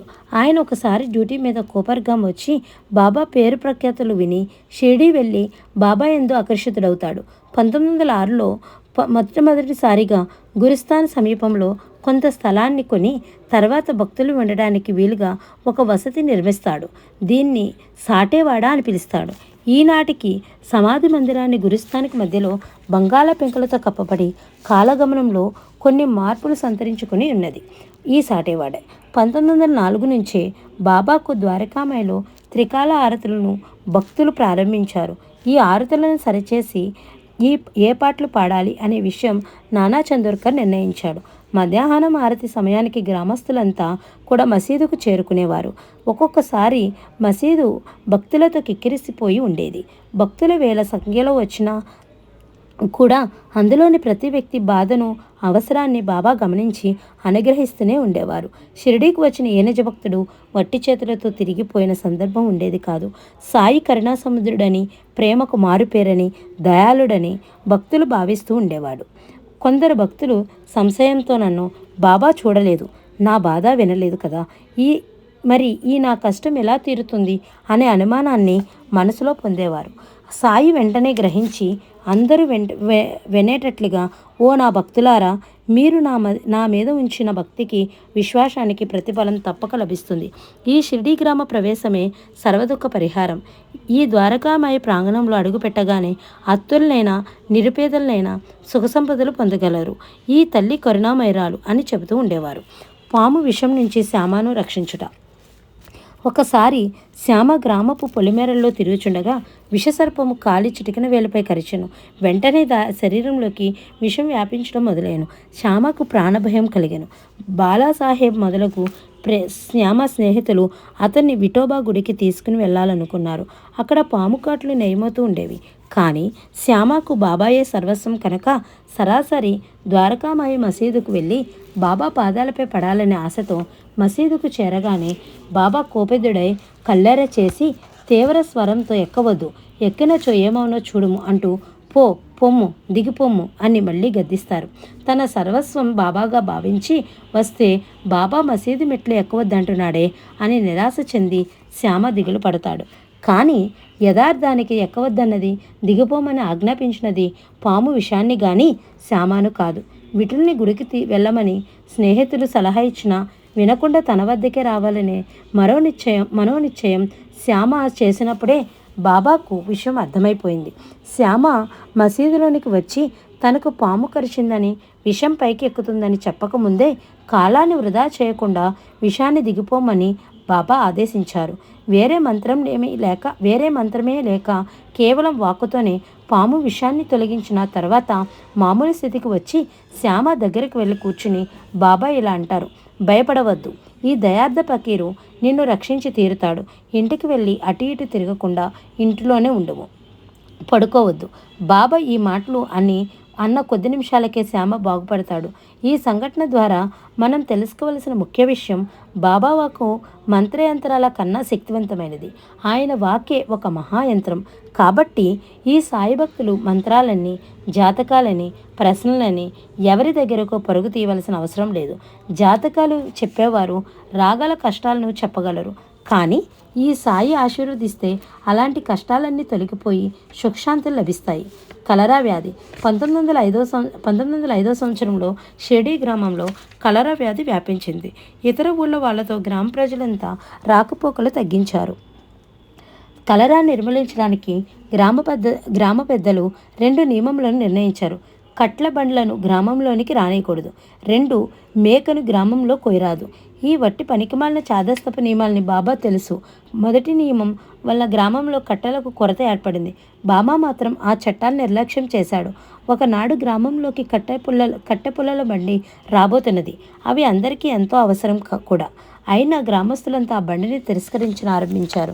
ఈ విషయాన్ని తెలుసుకున్న బాబా ఆ ప్రదేశానికి వచ్చి కట్టెల బండిని మసీదులోకి తీసుకుని పొమ్మని చెప్పాను. బాబా లౌకికమైన ఆచార వ్యవహారములతో పట్టింపు లేనివారు. ఆయనకు ఎదురు చెప్పుటకు ఆనాడు ఎవరికీ ధైర్యం చేయలేదు. గురుభక్తికి పరీక్ష. ఇదే విధంగా 2వ కలరా నిబంధన కూడా బాబా ఉల్లంఘించారు. బలహీనముగా ఉండి చావుకు సిద్ధముగా ఉన్న ఒక ముసలి మేకను ఎవరో మసీదుకు తెచ్చిరి. ఆ సమయంలో బడే బాబా అక్కడనే ఉంటాడు. ఆ మేకను ఒక్క వేటుతో నరికి బలి చేయమని బడే బాబాను సాయిబాబా ఆదేశిస్తారు. ఆ బడే బాబా అంటే సాయికి ఎంతో అభిమానం. దక్షిణగా వచ్చిన ధనంలో నుంచి ప్రతిరోజు కొంత భాగం ఆయనకి ఇచ్చేవాడు. చిల్లం పీల్చేటప్పుడు భోజనాల సమయంలో కూడా సాయి బడే బాబాను తన పక్కనే కూర్చొని పెట్టుకునేవారు. ఏదైనా పని మీద బడే బాబా ఇతర ప్రాంతాలకు వెళ్ళేటప్పుడు బాబా ఆయనతో పాటు 100కు పైగా అడుగులు కలిసి వేసి తిరిగి మసీదుకు వచ్చేవారు. బడే బాబా అసలు పేరు మొహమ్మద్. అలాంటి దగ్గర సంబంధం గల ఆయనే అనవసరంగా మేకను చంపనేలా అని నిరాకరిస్తాడు. అప్పుడు శ్యామాని పిలిచి మేకను బలి చేయమని కోరతాడు బాబా. శ్యామ కత్తి కోసం వాడలోకి పోయి త్వరగా తిరిగిరాడు. అందువలన కాకాసాహెబ్ దీక్షితును ఆదేశిస్తాడు సాయి. అతను సదాచార బ్రాహ్మణ కుటుంబంలో పుట్టి చంపుట అంటే తెలియనివాడు. అయినా సరే బాబా ఆజ్ఞకు తలవొగ్గి చంపుటకు సిద్ధమై చేతిలో ఉన్న కత్తి మేక మీద పడుటకు సిద్ధంగా ఉండగా బాబా ఆగమని ఆజ్ఞాపించి, ఎంత కఠినాత్ముడైన బ్రాహ్మణుడవు, నీవు మేకను చంపడానికి సిద్ధమవుతున్నావు అంటాడు. బాబా మాటలు విని కత్తిని పక్కన పెట్టి దీక్షిత్ ఇలా అంటారు: అమృత తుల్యమైన మీ వాక్కులే మాకు వేదం, అదే మాకు చట్టం, ఆ మాటలే మాకు దైవాజ్ఞ. మిమ్మల్ని ఎప్పుడు జ్ఞాపకం ఉంచుకుంటాము. మీ రూపాన్ని ధ్యానిస్తూ పూజిస్తూ రాత్రింపగలు మీ ఆజ్ఞలనే పాటిస్తాము. మీరు ఆజ్ఞాపిస్తే అది మంచిదా కాదా అనే ఆలోచన మాకు ఉండదు. దాన్ని పాటించాలా వద్దా అనే వాదనలు కానీ తర్కాలను కానీ మేము చేయము. గురుదేవులైన మీ ఆజ్ఞను అక్షరాల్లో తప్పకుండా పాటించడమే మా విధి, అదే మా ధర్మం. మీకోసం మా మనసు, బుద్ధి, అహంకారములతో పాటు ఈ శరీరాన్ని, ధనాన్ని కూడా దారిపోస్తాము. గురుభక్తికి పరీక్షించుటకే బాబా ఈ పరీక్షను నిర్వహించారు. శిష్యులు ఎన్ని రకాలుగా ఉంటారో కూడా ఈ విషయాన్ని ద్వారా బాబా అందరికీ నిరూపించి చూపించారు. గురువుకి ఏమి కావాలో గుర్తించి వారు ఆదేశించక ముందుగానే దాన్ని నెరవేర్చువారు ఉత్తములు. గురువు ఆజ్ఞాపించగానే ఆలసించక ఆజ్ఞాపాలన చేయవారు మధ్యములు. మాటి మాటికి తప్పులు చేయొచ్చు, గురువు ఆజ్ఞాపించినా కూడా ఆ పని చేయవచ్చునా లేదా అని అనుమానిస్తూ తర్వాత చేద్దాంలే అని వాయిదా వేస్తూ ఉండేవారు సాధారణులు. మొదటి 2 తరగతుల వారు మాత్రమే గురువు నుంచి లాభాన్ని పొందగలరు. ఈనాడు చాలామంది మేము ఫలానా వారి శిష్యులమని చెప్పుకుంటూ ఉంటారు, కానీ వారు సాధారణ శిష్యులుగానే ఉంటూ కాలక్షేపం చేస్తూ ఉంటారు. సాయికి దగ్గరగా వచ్చి వారిని ఆశ్రయించిన తర్వాత సర్వస్వాన్ని వారికి అర్పించి సర్వస్వ శరణాగతిని పొందాలి. అప్పుడే కైలాసం దిగివచ్చిన ఈ పరమశివుని అద్భుతం శక్తి ఏమిటో తెలుసుకోగలం. ఇలాంటి గట్టి విశ్వాసాన్ని కొన్ని రోజుల వరకు ఉంచగలుగుతాం, కానీ కాలగమనంలో ఆ నమ్మకం, విశ్వాసం అప్పుడప్పుడు చెదిరిపోతూ ఉంటాయి. అందువల్లనే సబూరి అవసరం అన్నారు సాయి. సబూరి అంటే ఓర్పుతో వేచి ఉండడం. ఇది కూడా భక్తునికి చాలా అవసరం. శ్రద్ధ లేని పూజలు, ఓర్పు లేని భక్తి ఎందుకు పనికిరావు. అలాంటి వాటి వలన సాధకులు కానీ భక్తులు కానీ ఉపయోగాన్ని పొందలేరు. మా పాఠకుల హృదయాల్లో సాయి స్థిర నివాసమే ఉండుగాక. వారి ఇంటిలో సాయి ఒక కుటుంబ సభ్యుడిగా మారిగాక. శ్రద్ధ, సబూరి అనే 2 మణిదీపాలు సాయి భక్తులందరికీ విడవకుండా ఉండుగాక. సాయి రక్ష సర్వజగత్తుకు రక్షగా మారుగాక. ఈ అధ్యాయాన్ని భక్తి శ్రద్ధలతో పారాయణ చేయ భక్తులు హృదయాల్లో సాయి భక్తి అనే మహావృక్షం పెరిగి పెద్దదై హీనులకు దీనులకు ఆశ్రయాన్నిచ్చే వటవృక్షంగా మారాలని ఆశిస్తూ ఈ అధ్యాయాన్ని ఇంతటితో ముగిద్దాం. ఓం శాంతి శాంతి శాంతి. 8వ అధ్యాయం సంపూర్ణం. శ్రీ షిరిడి సాయిబాబా జీవిత చరిత్రము 9వ అధ్యాయము. అది 1903వ సంవత్సరం దులియా మెజిస్ట్రేట్ కోర్టులో ఒక వ్యక్తిపై కొన్ని వస్తువులను దొంగిలించినాడనే నేరారోపణపై కేసు పెట్టబడిన ఆ ముద్దాయి షిరిడిలో సాయిబాబా తనకు ఆ వస్తువులు ఇచ్చాడని కోర్టులో చెప్పడం వల్ల సాక్ష్యమిచ్చుటకు బాబాను కోర్టుకు రమ్మనమని కోర్టు సమన్లు జారీ చేసినది.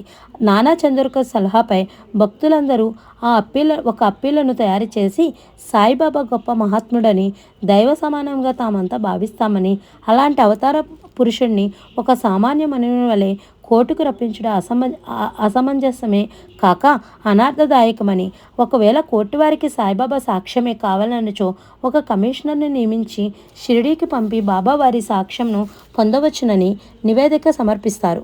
కోర్టు వారు దాన్ని అంగీకరించి 1వ మెజిస్ట్రేట్ అసిస్టెంట్ కలెక్టర్ అయిన నానా జోష్ని కమిషనర్గా నియమించి ఆ పనిపై పంపుతారు. ఈ విషయం షిరిడిలోని వారికి తెలియదు. కానీ బాబా వారి రాక 3 గంటల ముందుగా కుర్చీలు బల్లలు తెప్పించి ద్వారకామాయి మసీదు ముందు ఒక కోర్టు వలె తయారు చేయిస్తారు. అప్పుడు కోర్టు వారు అడిగిన ప్రశ్నలకు బాబా ఇచ్చే సమాధానాల్లో గల కొన్ని మనకు బాబా యొక్క నిజస్థితిని తెలుస్తాయి. కమిషనర్: మీ పేరు? సాయిబాబా చెప్తారు. నన్ను అందరూ సాయిబాబా అని పిలుస్తారు. కమిషనర్, మీ తండ్రి పేరు సాయిబాబా, ఆయన పేరును సాయిబాబాయే. కమిషనర్, మీ గురువు పేరు సాయిబాబా వెంకుసుడు. కమిషనర్, మీ మతము సాయిబాబా కబీరు మతము. కమిషనర్, మీ కులము సాయిబాబా దైవ కులము. కమిషనర్, మీ వయసు సాయిబాబా లక్షల సంవత్సరాలు. కమిషనర్, మీరు సత్యమే చెబుతానని ప్రమాణం చేయండి. సాయిబాబా, నేనింతకు ముందెప్పుడు అసత్యం చెప్పలేదు, ఇక ముందెప్పుడు కూడా చెప్పబోను.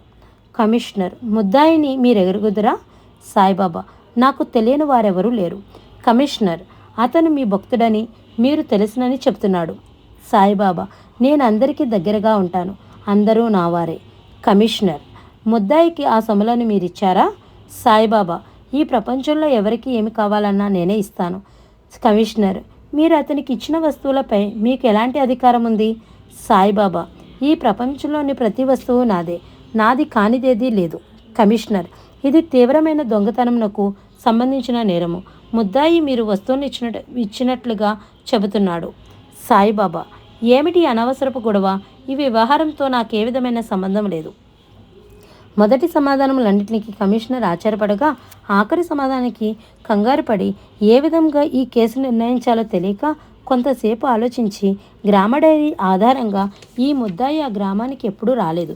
సాయిబాబా ఎప్పుడూ గ్రామం విడిచి బయటికి వెళ్ళలేదు. కాబట్టి దొంగ చెప్పిన విషయంలో నిజం లేదని నిర్ధారించి అతనికి శిక్షణ విధిస్తాడు.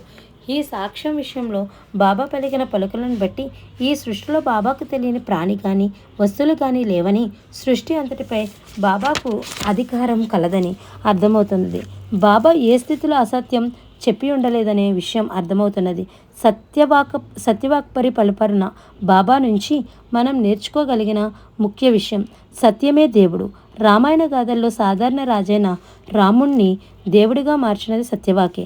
అందువల్లనే సత్యం వద ధర్మం చర అనే వేదవాక్కులు వెలిశాయి. నందాదీపం. లెండిబాగులు ఈశాన్య వైపుగా బాబా నందాదీపం అనే దీపాన్ని ప్రమిదలతో నూనె పోసి వెలిగిస్తూ ఉండేవారు. దీన్ని బాబా 1890లోనే ప్రారంభించారు. భూమిలో చిన్న గుట్టలాంటి భాగాన్ని తయారు చేసి అందులో దీపాన్ని వెలిగించి బుట్టలను కప్పి ఉంచేవారు. కాలక్రమేణా ఆనాటి నందాదీపాన్ని అలాగే వెలిగిస్తూ దానికి అటు ఇటు ఒక వేప చెట్టును రావి చెట్టును పెంచారు. ఈనాటికి భక్తులు ఈ రెండు చెట్లను చుట్టి నందదీపానికి ప్రదక్షిణ చేస్తూ ఉంటారు. దీన్ని చుట్టూ ప్రదక్షిణ చేసిన భార్యాభర్తలు ఎలాంటి అరమరికలు పోట్లాట్లు లేని దాంపత్య జీవితాన్ని అనుభవించేటట్లుగా సాయి ఆశీర్వదిస్తారు. చాలామంది విశ్వాసం. నానా చందోర్కర్ షిరిడీకి వచ్చుట. అది 1892 సంవత్సరం. గ్రామం వదిలి వెళ్ళేటప్పుడు అందరూ విధిగా బాబా వద్దకు వచ్చి ప్రాదాలకు మొక్కి అనుమతి తీసుకుని మరీ వెళ్ళేవారు.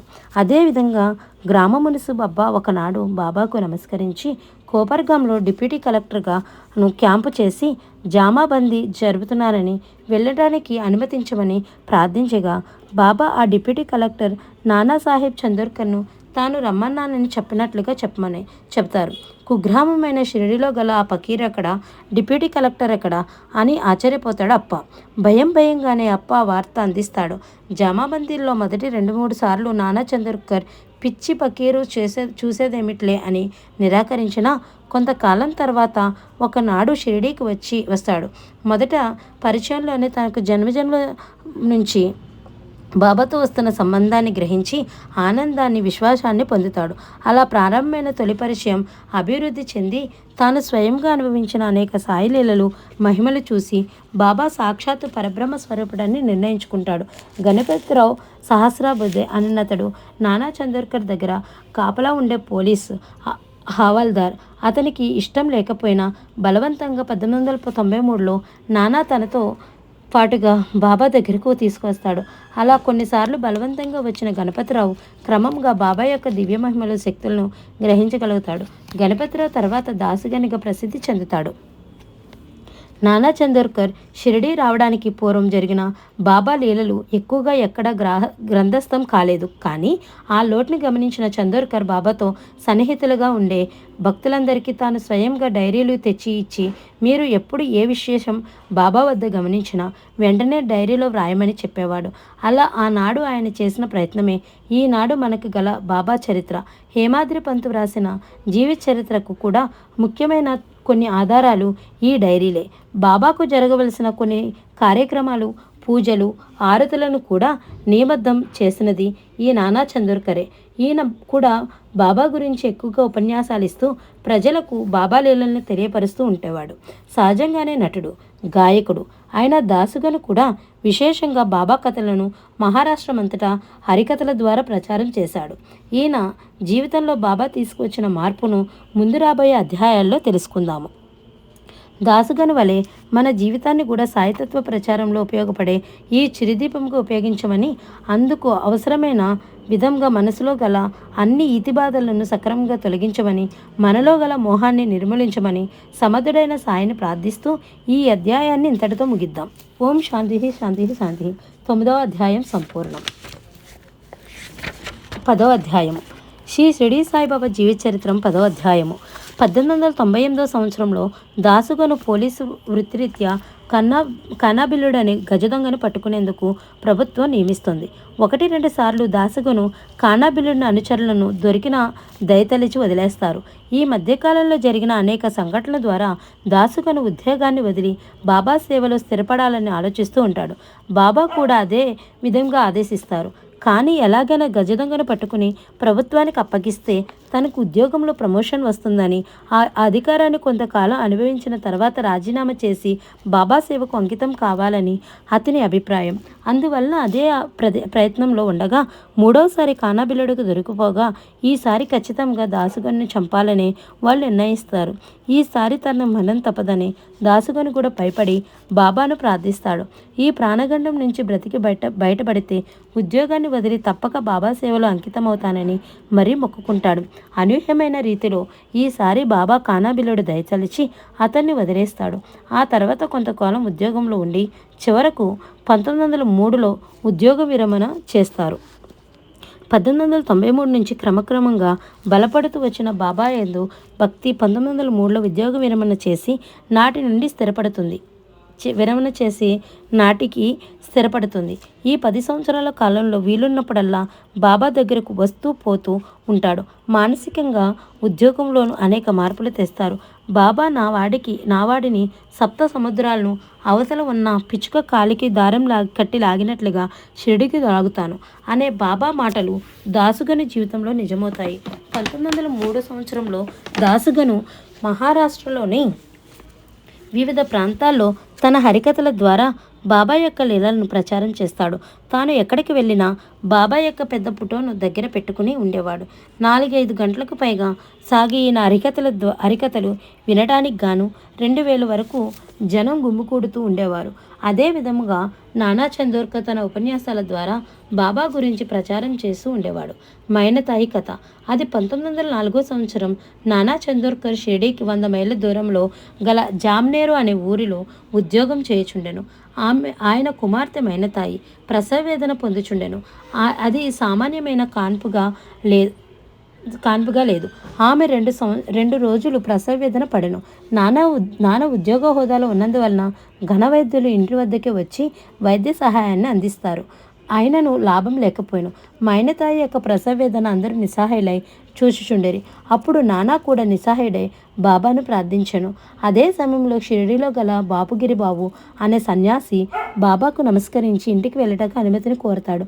బాబా అతన్ని అనుమతిని ఇచ్చి ఆశీర్వదిస్తూ దారిలో జామ్నేరుకు వెళ్ళి తానిచ్చే విభూతిని ఆరతిపాటను నానా చందోర్కర్కి ఇచ్చి వెళ్ళమని చెబుతాడు. అందుకు బాపుగిరి సందేహిస్తూ తన వద్ద తగినంత సొమ్ము లేదని చెప్తాడు. అన్ని ఏర్పాట్లు జరుగుతాయి. వెంటనే బయలుదేరమని బాబా ఆదేశిస్తారు. ఇతన్ని బాబా మాత్రమే రాంగిరి బాబు అని పిలుస్తారు. సాయి యందు పూర్తి విశ్వాసం కలవాడు కనుక వెంటనే బయలుదేరతాడు బాపుగిరి. రాత్రి 1 గంట ప్రాంతంలో జలగాం అనే స్టేషన్లో రైలు దిగుతాడు. తన వద్ద గల డబ్బులు అక్కడి వరకే సరిపోతాయి. అక్కడి నుండి టాంగాపై 30 మైళ్ళు ప్రయాణం. రైలు దిగిన ప్రయాణికులు చకచకా వారి వారి ఊళ్లకు టాంగాలో వెళ్ళిపోతూ ఉంటారు. చేతిలో సొమ్ము లేక ఏమీ చేయలేని నిస్సహాయ స్థితిలో చతికిల పడి కూర్చుని సాయిని ప్రార్థిస్తూ ఉండగా షిరిడీ నుంచి వచ్చిన రాంగిరి బాబు ఎవరు అని విచారిస్తూ ఉంటాడు ఒక అజానుబాహుడైన వ్యక్తి. ఆ మాటలు విని ఆనందంతో ఆ వ్యక్తిని కలిసి అతను తెచ్చిన సరికొత్త టాంగాలో ఎక్కుతాడు. ఈ టాంగాను మీ కొరకు నానా చాందోర్కర్ పంపించారని టాంగా వాళ్ళ చెప్తాడు. టాంగా వేగంగా నడుస్తూ ముందుకు వెళ్ళిన వాటినన్నిటినీ దాటి వెళుతూ ఉండగా దారిలో ఒక కాలువ గట్టున టాంగా ఆపి శ్రీవారు తమకని పలహారాలు కూడా పంపినారు అని పలహార పొట్లాన్ని బాపుగిరికి ఇస్తాడు. పలహారం తిని కాలువలో నీరు త్రాగిన తర్వాత మళ్ళీ ప్రయాణం సాగుతుంది. తెల్లవారుజామున టాంగా జామ్నేరుకు చేరుకోబోతుండగా బాపుగిరి బండి దిగి లగశంకకు పక్కకు వెళ్తాడు. తిరిగి వచ్చేటప్పటికి బండి కనిపించదు. కనుచూపు మేరల్లో ఎటు చూసినా బండి కనిపించదు. కొద్ది క్షణాలు ముందు వరకు ఇక్కడే ఉన్న బండి ఏమైనదా అని ఆశ్చర్యపడతాడు. ఊరిలో వెళ్ళి విచారించి నానా చందోర్కర్ ఇల్లు తెలుసుకుని వెళ్ళి బాబా ఇచ్చిన విభూదిని ఆరతిపట్టును ఇస్తాడు. తెల్లవార్లు నిద్రలేక అలసిపోయి ఉన్న వారంతా ఆశతో బాబా విభూతిని నీటిలో వేసి మైన తాగించి ఆరతి పాడుతూ ఉండగానే ఆమె మగబిడ్డను ప్రసవిస్తుంది. బాబా యొక్క కరుణాపూరితమైన ఈ లీల యొక్క ఆనందాన్ని స్వయంగా అనుభవించిన వారంతా భగవాన్ శ్రీ సాయినాథ్కి జై అంటూ హర్షాతిరేకంతో జయ జయ ధ్వానాలు చేస్తారు. అప్పుడు నాన్న బాపుగిరి దగ్గరకు వచ్చి జరిగిన విషయమంతా తెలుసుకుని తనకు టాంగా లేదని, ఎవరిని జలగాం స్టేషన్కు పంపలేదని, ఆయన వస్తున్నట్లుగా కూడా తనకు తెలియదని చెబుతాడు. అప్పుడు బాపుగిరి బాబా తప్ప తను ఇంకెవరు రాంగిరి బాబు అని పిలవరు. ఆయన టాంగావాలా అనే అదే పేరుతో పిలిచాడు. బయలుదేరేటప్పుడు అన్ని ఏర్పాట్లు జరుగుతాయని బాబా చెప్పారు.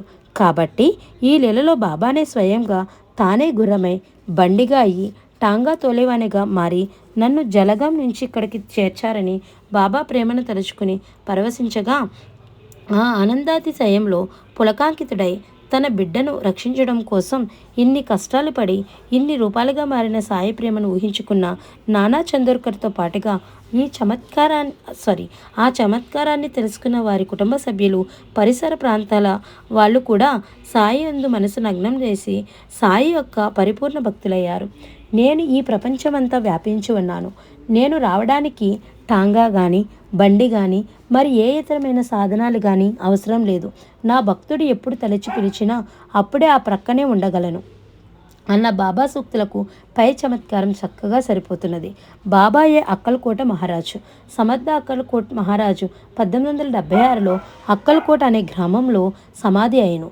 ఈ స్వామి భక్తుడొకరు 1904లో అక్కల్కోటకు పోవాలని నిర్ణయించుకుని ప్రయాణ ఏర్పాట్లకు సిద్ధమవుతూ ఉండగా ఒకనాటి రాత్రి కలలో అక్కల్కోట స్వామి దర్శనమిచ్చి, నీవు అక్కల్కోటకి రావలసిన అవసరం లేదు. ప్రస్తుతం నా అవతారం షిరిడిలోనే ఉన్నది. అక్కడి సాయిబాబాని నేనే అని చెప్తారు. ఆ తర్వాత ఆ భక్తుడు షిరిడీకి వచ్చి బాబాను దర్శించినప్పుడు సాయి వారిని ఆశీర్వదించి అక్కల్కోటలో ఉన్నవాడే ఇక్కడ ఉన్నాడు అంటారు. సాయి ఆ ఒక అక్కల్కోట మహారాజు మాత్రమే కాదు, ఆయన సర్వదేత స్వరూపుడు. రాముడుగా, కృష్ణుడిగా, మారుతిగా, దత్తునిగా, గణపతిగా ఎందరెందరికో దర్శనమిచ్చి ఆశీర్వదించారు. సకల దేవతా స్వరూపుడు, సర్వజన రక్షకుడు, సర్వసమర్థుడు. ఆయన సాయికి సాష్టాంగ ప్రణామాలు ఆచరిస్తూ ఈ పారాయణం పూర్తయ్యే లోపుగా మనకు కూడా ఒక్కొక్కసారి దర్శనమిచ్చి కరుణించమని, తనపై భక్తిని పెంచమని, ప్రపంచ వ్యామోహములను తగ్గించమని ప్రార్థిస్తూ ఈ అధ్యాయాన్ని ఇంతటితో ముగిద్దాం. ఓం శాంతి శాంతి శాంతి. 10వ అధ్యాయం సంపూర్ణం. శ్రీ షిరిడి సాయిబాబా జీవిత చరిత్రము 11వ అధ్యాయము. 1896లో కోపర్గం సర్కిల్ రెవెన్యూ ఇన్స్పెక్టర్గా గోపాలరావు గుండు అన్నతడు అతని సంతానం కొరకు 3 భార్యలను వివాహమాడను. కానీ పాపం సంతానం కలగలేదు. సాయినాథుని ఆశీస్సులతో పొందిన తర్వాత సంతాన ప్రాప్తి కలిగెను. సాయికి కృతజ్ఞతగా ప్రతి ఏటా బాబాకు ఉరుసు ఉత్సవం జరిపించిన బాగుండని గోపాలరావు సంకల్పించెను. బాబా అందుకు అనుమతించి ఆశీర్వదించుటచే బాబా ఉరుసు శ్రీరామనవమి నాడు జరుపుటకు నిశ్చయించబడెను. ఉరుసు శ్రీరామనవమి ఉత్సవములు 1897 మొదటిసారి శ్రీరామనవమి నాడు ఉరుసు ఉత్సవము షిరిడీలో ప్రారంభించబడినది. ఈ ఉత్సవంతో పాటుగా మహమ్మదీయులు చందనోత్సవం కూడా ప్రారంభించబడినది. కోరాహా అనే ఊరిలో గల బాబా యొక్క ముస్లిం భక్తుడు అమీర్ షక్కర్ అన్నతడు ఈ చందనపోత్సవము చేయించేవాడు. పెద్ద పళ్ళెంలో మంచి గంధపు పొడిని నింపి అగరవత్తుల ధూపములతో మేళ తాళములతో ఊరేగించుకొని వచ్చి ద్వారకామయ్య గోడలపై ఈ గంధమును చేతులతో అద్దుతారు. ఈ చందనోత్సవంతో పాటు శ్రీరామనవమి ఉత్సవంలో పెద్ద జరి అంచుగల పట్టుబట్టలతో నిర్మించబడిన 2 జెండాలను ఊరేగింపులో తీసుకుని వచ్చి మసీదుకు ఇరుపక్కల ప్రతిష్ఠించేవారు. అలా ప్రారంభమైన ఈ ఉత్సవము 1912లో శ్రీ కృష్ణారావు జగేశ్వర్ భీష్మ యొక్క ప్రేరణతో సంపూర్ణ శ్రీరామనవమి ఉత్సవము రూపుదిద్దుకొనును. హరికథా గానాలు, ఉయ్యాల కట్టుట, గులాల్ పల్లి చల్లుకొనుట మొదలగు కార్యక్రమాలు జరిగినవి. మరుసటి రోజు ఉట్టి కొట్టుట కూడా ఉండేటిది. సూదంటూ రాయివలె బాబా ప్రతి మనిషిని ఆకర్షిస్తూ, ఆశీర్వదిస్తూ సాయిరాముని వలె భక్తుల మధ్య కదులుతూ ఉండే ఆనాటి శ్రీరాముడే ఈ రూపంలో మళ్ళీ భూమిపై ధర్మస్థాపన కొరకు అవతారంగా వెలిశాడా అన్నట్లుగా ఉండేదట. గులాల్ పొడి కళ్ళల్లో పడినప్పుడు బాబా బిగ్గరగా కోపంతో అరిచేవారు. ఆ కోపపు అరుపులు మానవ జాతిని ఆవరించి ఉన్న దుష్టరావణ స్వభావాలపై గాని వేరు కాదు. ఆ తర్వాత గోపాలరావు గుండు మసీదును మరమ్మతులు చేయించి ద్వారకామాయిలో బండరాళ్లను వేయించాలని నిర్ణయించెను. కాని బాబా ఆ రాళ్లను గ్రామంలో హిందూ దేవాలయ మరమ్మతులకు ఇప్పించెను. వాసుదేవానంద సరస్వతి ఆంధ్రప్రదేశ్లో రాజమండ్రి సమీపమున గల ఒక తపోవనంలో మహామహాన్వితులైన సిద్ధపురుషుడగు వాసుదేవానంద యోగేంద్రుడు ఉండేవారు.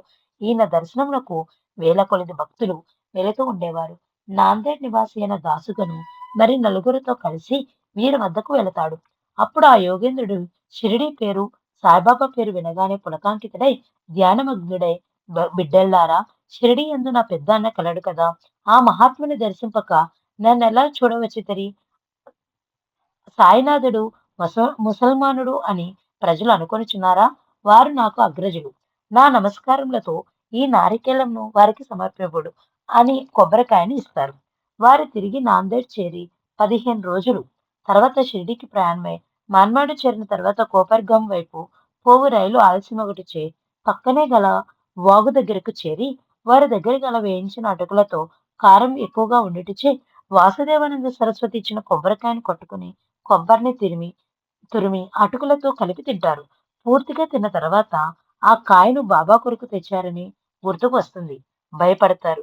షిరిడీకి చేరగానే బాబా గనుని పిలిచి ప్రేమతో నా తమ్ముడిచ్చిన నారికేళం ఏది అని అడుగుతారు.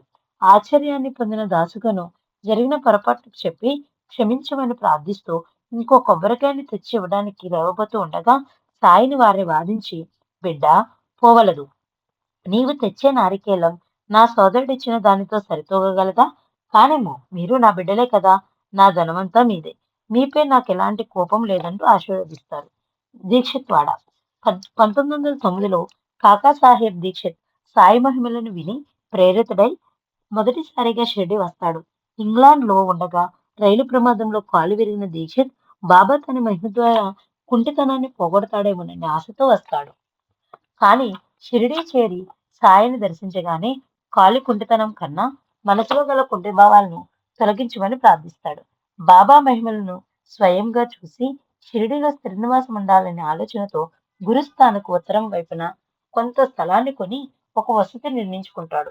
పై అంతస్తు తన కొరకు ఉంచుకొని కింది భాగాన్ని బాబా కోసం వచ్చే భక్తులకు కేటాయిస్తాడు. దీన్ని దీక్షిత్ వాడ అని పిలిచేవారు. దీన్ని ప్రస్తుతం చాలా వరకు కుదించి సంస్థానం వారు దీనిలో కాఫీ టీలు విక్రయిస్తున్నారు. బాలాసాహెబ్ మిరికర్ ఒక సమయంలో కోపర్గాంకు తహసీల్దారుగా ఉంటాడు. ఈయన చితిరి అనే గ్రామానికి వెళుతూ దారిలో సాయిని దర్శించి వెళ్దామని వస్తాడు. మసీదులోకి వెళ్లి బాబాకు నమస్కరించి పక్కనే కూర్చుంటాడు. అప్పుడు బాబా, నీవు ఇప్పుడు కూర్చున్నది ద్వారకామాయి. ఈ మసీదు తల్లి చాలా దయార్థ హృదయాలు. ఈమె నిరాడంబర భక్తులకు కన్నా తల్లి కంటే మిన్న. ఈమె తన ఒడిలో కూర్చున్న నిజభక్తులను కష్టముల నుండి, ఆదుర్దాల నుండి తప్పించును. ఎవరు ఈమె నీడను ఆశ్రయిస్తారో వారి కష్టములన్నీ తొలగిపోను. నీకు పొడుగాటి బాబా తెలియనా అంటూ చేతిని పాము పడగ వలె పెట్టి చూపి అది మిక్కిలి భయంకరమైనది. కానీ ద్వారకామాయి తన బిడ్డలను రక్షిస్తూ ఉండగా ఆ సర్పం నిన్నేమి చేయలేదు అంటారు. కొంతసేపటికి బాలాసాహెబ్ మసీదులో నుంచి లేచి బయటికి లేవబోతూ ఉండగా బాబా శ్యామాని పిలిచి బాలాసాహెబ్తో చితిరికి వెళ్ళమని ఆదేశిస్తారు. కానీ బాలాసాహెబ్ అందుకు అంగీకరించడు. బాబా ఇట్లా అంటారు, అతని మంచిని మనం కోరాము. బ్రహ్మదేవుడు నొసట రాసిన వాటిని ఎవరు తప్పించగలరు? ఆఖరికి శ్యామ తనతో రావడానికి మిరికర్ అంగీకరిస్తాడు. రాత్రి 9 గంటల ప్రాంతంలో చితిలీకి దగ్గరలో గల ఆంజనేయ ఆలయంలో మిరిక్కర్ శ్యామ బస చేస్తారు. వార్తాపత్రిక చదువుతుండగా మిరిక్కర్ అంగవస్త్రంపై ఒక పాము ఎక్కి నిలబడి ఉండటాన్ని శ్యామ గమనిస్తాడు. బాలాసాహెబ్ భయపడతాడు. కొంతసేపటికి నడుం నుంచి సర్పం కిందికి పాకి దిగిపోతుంది. అప్పుడు చుట్టుపక్కల వాళ్ళు పోగై ఆ పాముని చంపుతారు. మిరికర్కు జరగబోయే ఈ పాము గండాన్ని ముందుగానే ఊహించి అభయమిచ్చాడు బాబా. అంతేకాకుండా తన రక్షణగా శ్యామను కూడా వెంట పంపాడు. ఈ కథ ద్వారా మనం గ్రహించవలసిన నీతి, మనం బాబాను ప్రార్థించి రక్షణ కోరినప్పుడు మనకు రాబోయే కష్టనష్టాలను, బాధలను ముందుగానే తెలుసుకుని తగిన రక్షణను, ఆశీర్వాదాన్ని మనకు అందించి తన మహిమాన్వితమైన శక్తి ద్వారా వాటి ప్రభావాన్ని చాలా వరకు తగ్గిస్తారు. కర్మఫలం బలీయమైనది కాబట్టి కేవలం నామమాత్రంగానే వాటిని తమ చేత అనుభవింప చేస్తారు. ఈ కథలోని బాలాసాహెబ్ మిరికరకు మామూలుగా పాముగండం ఉండి ఉండవచ్చు. అయితే బాబా యొక్క అమోఘమైన వాకుల ఫలితంగా ఆ పాము ఆయన పైకి ఎక్కగలిగినా ఏమీ చేయలేకపోయింది. కాబట్టి సాయిని నమ్ముకున్న తర్వాత తమకేవో మహిమలు, ఆశ్చర్యాలు, అద్భుతాలు జరగలేదని కొందరు భావిస్తూ ఉంటారు. సాయి తమకు ఏమీ చేయలేదని భావిస్తూ ఉంటారు. కానీ సాయి మనకు రాబోయే కష్టాలను చూడగలరు. కాబట్టి వాటి నివారణకు ప్రయత్నిస్తారు. 8వ అధ్యాయంలో శ్యామను పాము కరిచిన కథలో కూడా శ్యామ వచ్చి బాబాకు చెప్పే కాలాన్ని వృధా చేయకుండా పాము విషయాన్ని దిగిపోమ్మని బాబా ఆదేశించారు కదా. ఈ కథలోని విశేషాలను బట్టి బాబా యొక్క మాతృప్రేమ తన భక్తుల రక్షణ కొరకు ఎలా గురుకులు ఉపయోగిస్తారో పాఠకులు ఊహించుకోవచ్చును. గురువు యొక్క అవసరం. ఏ యుగంలోనైనా గురువు యొక్క అవసరం ఆధ్యాత్మికంగా చాలా ఉంటుంది. దైవ స్వరూపులైన శ్రీరాముడు, శ్రీకృష్ణుడు కూడా గురువుల వద్ద విద్యను ఆర్జించక తప్పలేదు. ఎంత ఉన్నత కులస్తుడైనా, ధనవంతుడైన, గుణవంతుడైన, బలవంతుడైన, పండితుడైన ఆధ్యాత్మికంగా గురువు లేకపోతే ముందుకు సాగలేడు. కేవలం పుస్తక జ్ఞానం వలన దైవాన్ని పొందే దారి దొరకదు. మనకు తెలియదని అడవిదారిలో మార్గదర్శకుని వలె సద్గురువు మనకు ఉపయోగపడతాడు. ఈ విషయాన్ని సాయి మాటల్లోనే తెలుసుకుందాం. ఒకసారి దీక్షిత్ బాబా దగ్గరకు వచ్చి షిరిడి నుంచి వెళ్ళవచ్చునా అని అడిగాను. బాబా వెళ్ళమని జవాబు ఇచ్చాను. పక్కనే ఎవరో ఎక్కడికి అని ప్రశ్నించేది. అప్పుడు బాబా చాలా పైకి ప్రయాణం, అక్కడకు చేరుటకు అనేక మార్గములు కలవు. షిరిడి నుంచి కూడా ఒక మార్గం ఉన్నది. ఈ మార్గంలో ప్రయాణము కష్టతరమైనది. దారిలో దారిలోని అడవిలో పులులు, తోడేళ్లు కలవు. మార్గదర్శకుని వెంట తీసుకుని పోయినచో అతను తిన్నగా గమ్యస్థానములకు చేర్చును. పులులు, క్రూర జంతువులు గోతుల బారి నుండి తప్పించును. మార్గదర్శకుడే లేనిచో అడవిలో క్రూరమృగములచే చంపబడవచ్చును, లేదా దారి తప్పి గుంటలో పడిపోవచ్చును. పరమాత్ముడు కేవలం గురుబోధ వల్లనే చిక్కును. బాబా యొక్క ఈ బోధనలోని సారాంశం సంసారం అనే ఈ జీవితచక్రం దారి తెలియని కేరారణ్యం లాంటిది. ఈర్ష, స్వార్థం, అసూయ అనే క్రూర జంతువులు ఈ అడవిలో పొంచి ఉంటాయి. ఏ క్షణాన వాటికి మనం బలి అవుతామో తెలియదు. ఈ దుర్గుణాలకు దూరంగా ఉంటూ ప్రయాణం ముందుకు సాగాలంటే సద్గురు సహాయం చాలా అవసరం. కేవలం భౌతికవాదంలో పూర్తిగా ఇరుక్కుపోయి ధనానికి, సుఖాలకే పరిమితమైన ఈనాటి మానవులందరికీ జ్ఞాన మార్గాన్ని మార్చి ముక్తిదారాన్ని చూపించడానికి కైలాసాన్ని వదిలి వచ్చిన పరమశివుని గురు రూపమే ఈ షిరిడి సాయిబాబా. ఈ సద్గురిని పొందడానికి పెద్దగా కష్టపడాల్సిన పని లేదు. నీవు నా వైపు చూస్తే చాలు, నేను నీ వైపు చూస్తానన్నారు. నీవు నా వైపు ఒక అడుగు వేస్తే చాలు, నేను నీ వైపు 10 అడుగులు నడిచి నీ ముందుకు వస్తానన్నారు. నా సలహా గాని, సహాయం గాని కోరిన తక్షణమే నీకు ఇస్తానని వాగ్దానం చేశారు. శరీరాన్ని వదిలిన తర్వాత కూడా మన కోసం ఇంకా ఈ భూమి మీద గురు రూపంలో నిలిచిపోయారు. శ్రీ షిరిడి సాయిబాబా అలాంటి ఆ మహనీయుని పాఠకులైన సాయి భక్తులంతా ఈ క్షణాన్నించే తన సద్గురువుగా భావించండి. ఈ సద్గురువు సర్వదేవతా స్వరూపుడు. ఈయనే సృష్టి, స్థితి, లయకారకుడు. ఈ సమర్థుడైన సద్గురువు పాదాలపై మన మన ధన, మాన, ప్రాణాలను సమర్పించి ఈ మానవ జన్మను చరితార్థం చేసుకుందాము. దాసగను గంగా స్నానం. అది 1905 సంవత్సరంలో శివరాత్రి నాడు దాసుగని దగ్గరలో గల గోదావరి తీరానికి వెళ్లి స్నానం చేయాలని నిర్ణయించుకుని బాబాను అనుమతిని కోరగా ఆయన నీవు అంత దూరం పోనేలా నా పాదాల చెంత గంగలేదా అని వారిస్తారు. బాబా సాక్షాత్తు శివస్వరూపుడని గంగాదేవి వారిని ఆశ్రయించి ఉంటుందని కూడా గనుకు తెలుసు.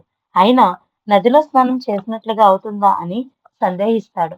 అతని మనోభావాన్ని గ్రహించిన బాబా తన పాదాల చెంత దోసిని పట్టమని దాసుగను దోస నిండా తన పాదాల బొటనవేలు నుంచి పవిత్ర గంగాజలం సన్నని ధారగా రప్పిస్తారు. అప్పుడు అతని ఆనందాన్ని అంతులేక ఆ జలాన్ని శిరస్సుపై జల్లుకొని గంగా స్నానం చేసిన సంతృప్తిని పొందుతాడు. ఈసా ఈశావాస్యోపనిషత్తు.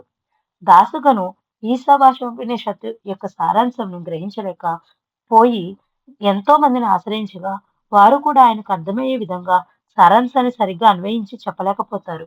ఈ విషయంలో బాబా యొక్క సహాయాన్ని అర్థించాలని నిర్ణయించుకుని షిరిడీకి వెళ్లి బాబాను అడుగుతాడు. సాయి అతన్ని ఆశీర్వదించి దీని గురించి నీకువేమీ తొందరపడవద్దు. నీ తిరుగు ప్రయాణంలో నీవు విల్లీ పార్లెల్లోని కాకాసాహెబ్ దీక్షిత్ ఇంటికి వెళ్ళినప్పుడు అతని పనిపిల్ల నీ సందేహాన్ని తీర్చును అని చెప్తారు. గొప్ప గొప్ప పండితులకి అసాధ్యమైన ఈ పని భాష కూడా సరిగ్గా రాని ఆ పనిపిల్ల ఏమవుతుంది అని అక్కడ వారంతా సందేహించిన దాసుగని మాత్రం బాబా వాక్కులను బ్రహ్మవాక్కులుగానే విశ్వసించను. తిరుగు ప్రయాణంలో అతడు కాకా దీక్షిత్ ఇంట్లో బస చేశాను. వారి చిన్న పనిపిల్ల మధురంగా పాడుతూ చిరిగిపోయిన గుడ్డలను కట్టుకుని పాత్రలు తోముచుండెను. ఆమె నిరుపేద అయినా సంతోషభావంతో ఉండడం చూసి దాసుగను ఎంతో ఆనందిస్తాడు. తన మిత్రుడు ప్రధాన్ ద్వారా మంచి చీరను ఆమెకు బహుకరిస్తాడు. ఆ చీర కట్టుకుని ఆమె పరవశిస్తూ తోటి పిల్లలతో ఆడుతూ నాట్యం చేస్తుంది. మరుసటి రోజు ఆ కొత్త చీరను పెట్టెలో దాచుకుని మామూలు చింకి గుడ్లో కట్టుకున్న నిన్న కొత్త చీర కట్టుకున్న ఆనందాన్ని అలాగే అనుభవిస్తూ ఉంటుంది. చింకి బట్టలు కట్టుకున్న విచారం గాని నిరాశ గాని ఆమెలో కనిపించవు. కాబట్టి కష్టసుఖములు మన మనోభావాలపైనే ఉన్నవి కానీ బాహ్యంగా బయట లేవు అని ఈ ఈశావాస్యోపనిషత్తులో రహస్యాన్ని సూక్ష్మంగా గ్రహించగలిగాడు దాసుగను. ఈశావాస్యమిదం జగత్. ఈ జగత్తులోని ప్రతి వస్తువు ఈశ్వరుని సృష్టి. అందులో ఈ మనోభావాన్ని బట్టి ఒకటి నీ దగ్గర ఉంటే సుఖపడుతున్నావు, అది లేకపోతే బాధపడుతున్నావు. సుఖదుఖాల మూలం మనసు గాని ఈశ్వరుడు కాదు. గౌతమ్ బుద్ధుడు కూడా బోధి వృక్షం కింద పొందిన జ్ఞానం ఇదే. మనసును జయించిన వాడికి సుఖదుఖాలు అంటుకోవు. అతను నిత్య తృప్తుడు, నిత్య సంతోషి. అదే బ్రహ్మానంద స్థితి. ప్రియమైన పాఠకులారా, సాయి ఈనాడు శరీరంతో మన మధ్యన లేరు కదా, మనకు ఎలా ఆయన జ్ఞానబోధ చేస్తారు అని సందేహించాల్సిన అవసరం లేదు, పని లేదు. పనిపిల్ల ద్వారా అనుభవపూర్వకంగా దాసుగనుకు బోధించినట్లుగానే మనకు కూడా మనం చేసే పనుల ద్వారా మన చుట్టూ ఉన్న మనుషుల ద్వారానే జ్ఞానాన్ని మనకు అత్తుకునేలా బాబా బోధిస్తారు. దాన్ని సత్యదృష్టితో తెలుసుకునే సూక్ష్మ బుద్ధి మనకు ఉంటే చాలు. మనం సాయికి సరస్వ శరణాగతులమైతే ఈ సృష్టికి దృష్టిని కూడా ఆయనే ప్రసాదించారు. మీరు చేసే ఈ పారాయణంలో ఎప్పుడు ఏ విషయాన్ని ఎలా ఎంతవరకు మీరు శ్రద్ధగా గ్రహిస్తున్నారో సాయి మీ ఎదురుగా ఉండి గ్రహిస్తూనే ఉంటారు. బాబా యొక్క భక్తి పారాయణంలో శ్రద్ధ కుదిరినప్పుడు విషయంలో మనసును చక్కగా ప్రవేశిస్తుంది. అప్పుడు తదానుగుణంగా బాబా తన లీలను మీకు తప్పక చూపుతారు. కాబట్టి సాయి ప్రేమామృతాన్ని రుచి చూడాలంటే పై విధంగా భక్తి శ్రద్ధలతో ఈ పారాయణం చేసి మీరు సాధించవలసినదే కానీ ఇంకెవరో చేయగలిగిన సహాయం కాదు. ఈ అధ్యాయాన్ని భక్తి శ్రద్ధలతో పారాయణం చేయ భక్తులకు దాసగనుకు బోధించినట్లుగా జ్ఞాన రహస్యాలను కరతాళమకలం చేయమని, అలాంటి వారి హృదయాల్లో సాయి స్థిర నివాసి అయి ఉండాలని, వారి గృహాలు సాయి నిలయాలుగా మారాలని కోరుతూ ఈ అధ్యాయాన్ని ముగిద్దాం. ఓం శాంతి శాంతి శాంతి. 11వ అధ్యాయం సంపూర్ణం. శ్రీ షిరిడి సాయిబాబా వారి జీవిత చరిత్రం 12వ అధ్యాయము. బాబా చేసే పనులు ఒక్కొక్కసారి అసాధ్యమైనవి గాను, ఇంకొకసారి విచిత్రమైనవి గాను ఉండేవి. ఎందుకు వారు అలా చేస్తారో ఎవరికీ అర్థమయ్యేది కాదు. బాబా యొక్క వింత చర్యలు. ద్వారకామాయిలో దున్ని ప్రారంభించిన తొలి రోజుల్లో బాబా అగ్గిపుల్లని గీసి వేసిన తర్వాత వాటిని కూడా జాగ్రత్తగా దాచుకునేవారు. భక్తిపూర్వకంగా తన దగ్గరకు వచ్చిన వారి వద్ద నుంచి కానీ అర్ధన దక్షిణ పుచ్చుకునేవారు. బాబా తరచుగా చిల్లుంగొట్టం ఉపయోగించి పొగ పీల్చేవారు. సన్నని, బలహీనమైన గుడ్డ పీలికలను ఉపయోగించి 5 అడుగుల పొడవు, 1.5 అడుగుల వెడల్పు, 4 అంగుళాల మందం గల చెక్కబలను ద్వారకామాయి మసీదు పైకప్పు దళాలకు వేలాడగట్టి, చెక్కను 4 పక్కల దీపాలను ఉంచి, దానిపై బాబా పరుండేవారు. చిరిగిపోయిన గుడ్డ పీలికల బల్ల బరువునే మోయట ఆశ్చర్యకరమైన విషయం. అలాంటప్పుడు బాబా బరువు ఎలా మోసేవో గొప్ప ఆశ్చర్యంగా అందరికీ అనిపించేవి. మధ్యాహ్న సమయంలో 1, 2 గంటల మధ్య కాలంలో సాధారణమైన సాధారణంగా భక్తులెవరిని మసీదులోకి రానిచ్చేవారు కాదు. 15, 20 పాత నాణాలను సంచిలో వేసుకుని ఉంచుకున్న తర్వాత వాటిని ఆ సమయంలో బయటకు తీసి చేతి వేళ్లతో రుద్దుతున్నట్లుగా రాసేవాడు. అలా ఒక్కొక్క నాణాన్ని రుద్దుతున్నప్పుడు ఇది నానాది, ఇది కాకాది అని అంటూ ఉండేవారు. బహుశా ఇలా చేయడం వలన వారి ఇహపరమైన కోరికలను తొలగించేవారేమో. ప్రతిరోజు లెండిబాగ్‌లో మొక్కలకు నీళ్లు పోసి మట్టి కుండలను బోర్లించి పెట్టేవారు. ఒకసారి కొలంబి అనే అతను బాబా యొక్క ఈ పిచ్చి చర్యలు ఏమిటో అని భావించి అదే విషయం స్వయంగా అడుగుతాడు. తన దగ్గరకు వచ్చే వారందరూ బోర్లించిన కుండల వలెనే అధోగతులై వస్తున్నారు. తాను ఏమి ఇచ్చినా వారు దాన్ని భద్రంగా తీసుకోలేకపోతున్నారని చెప్తాడు. బాబా యొక్క ఋతుంబర ప్రజ్ఞ. బాబా తరచుగా భక్తులతో ఇలా అంటూ ఉండేవారు. మీరు నా ఎదురుగా ఉన్నా లేక ఇంత దూరంలో ఉన్నా ఏమి చేయుచున్నా మనసులో మీరు ఏం అనుకున్నా అన్నీ నాకు తెలియచునే ఉండును. అదే విధంగా ఆయన తన దగ్గర వచ్చిన భక్తులు యొక్క భూత భవిష్యత్ వర్తమానములన్నీ చెబుతూ ఉండేవారు. దీన్ని యోగ శాస్త్రంలో ఋతుంబర ప్రజ్ఞ అంటారు. ఇది చాలా మంది యోగేశ్వరులైన పరిమితంగా ఉంటుంది.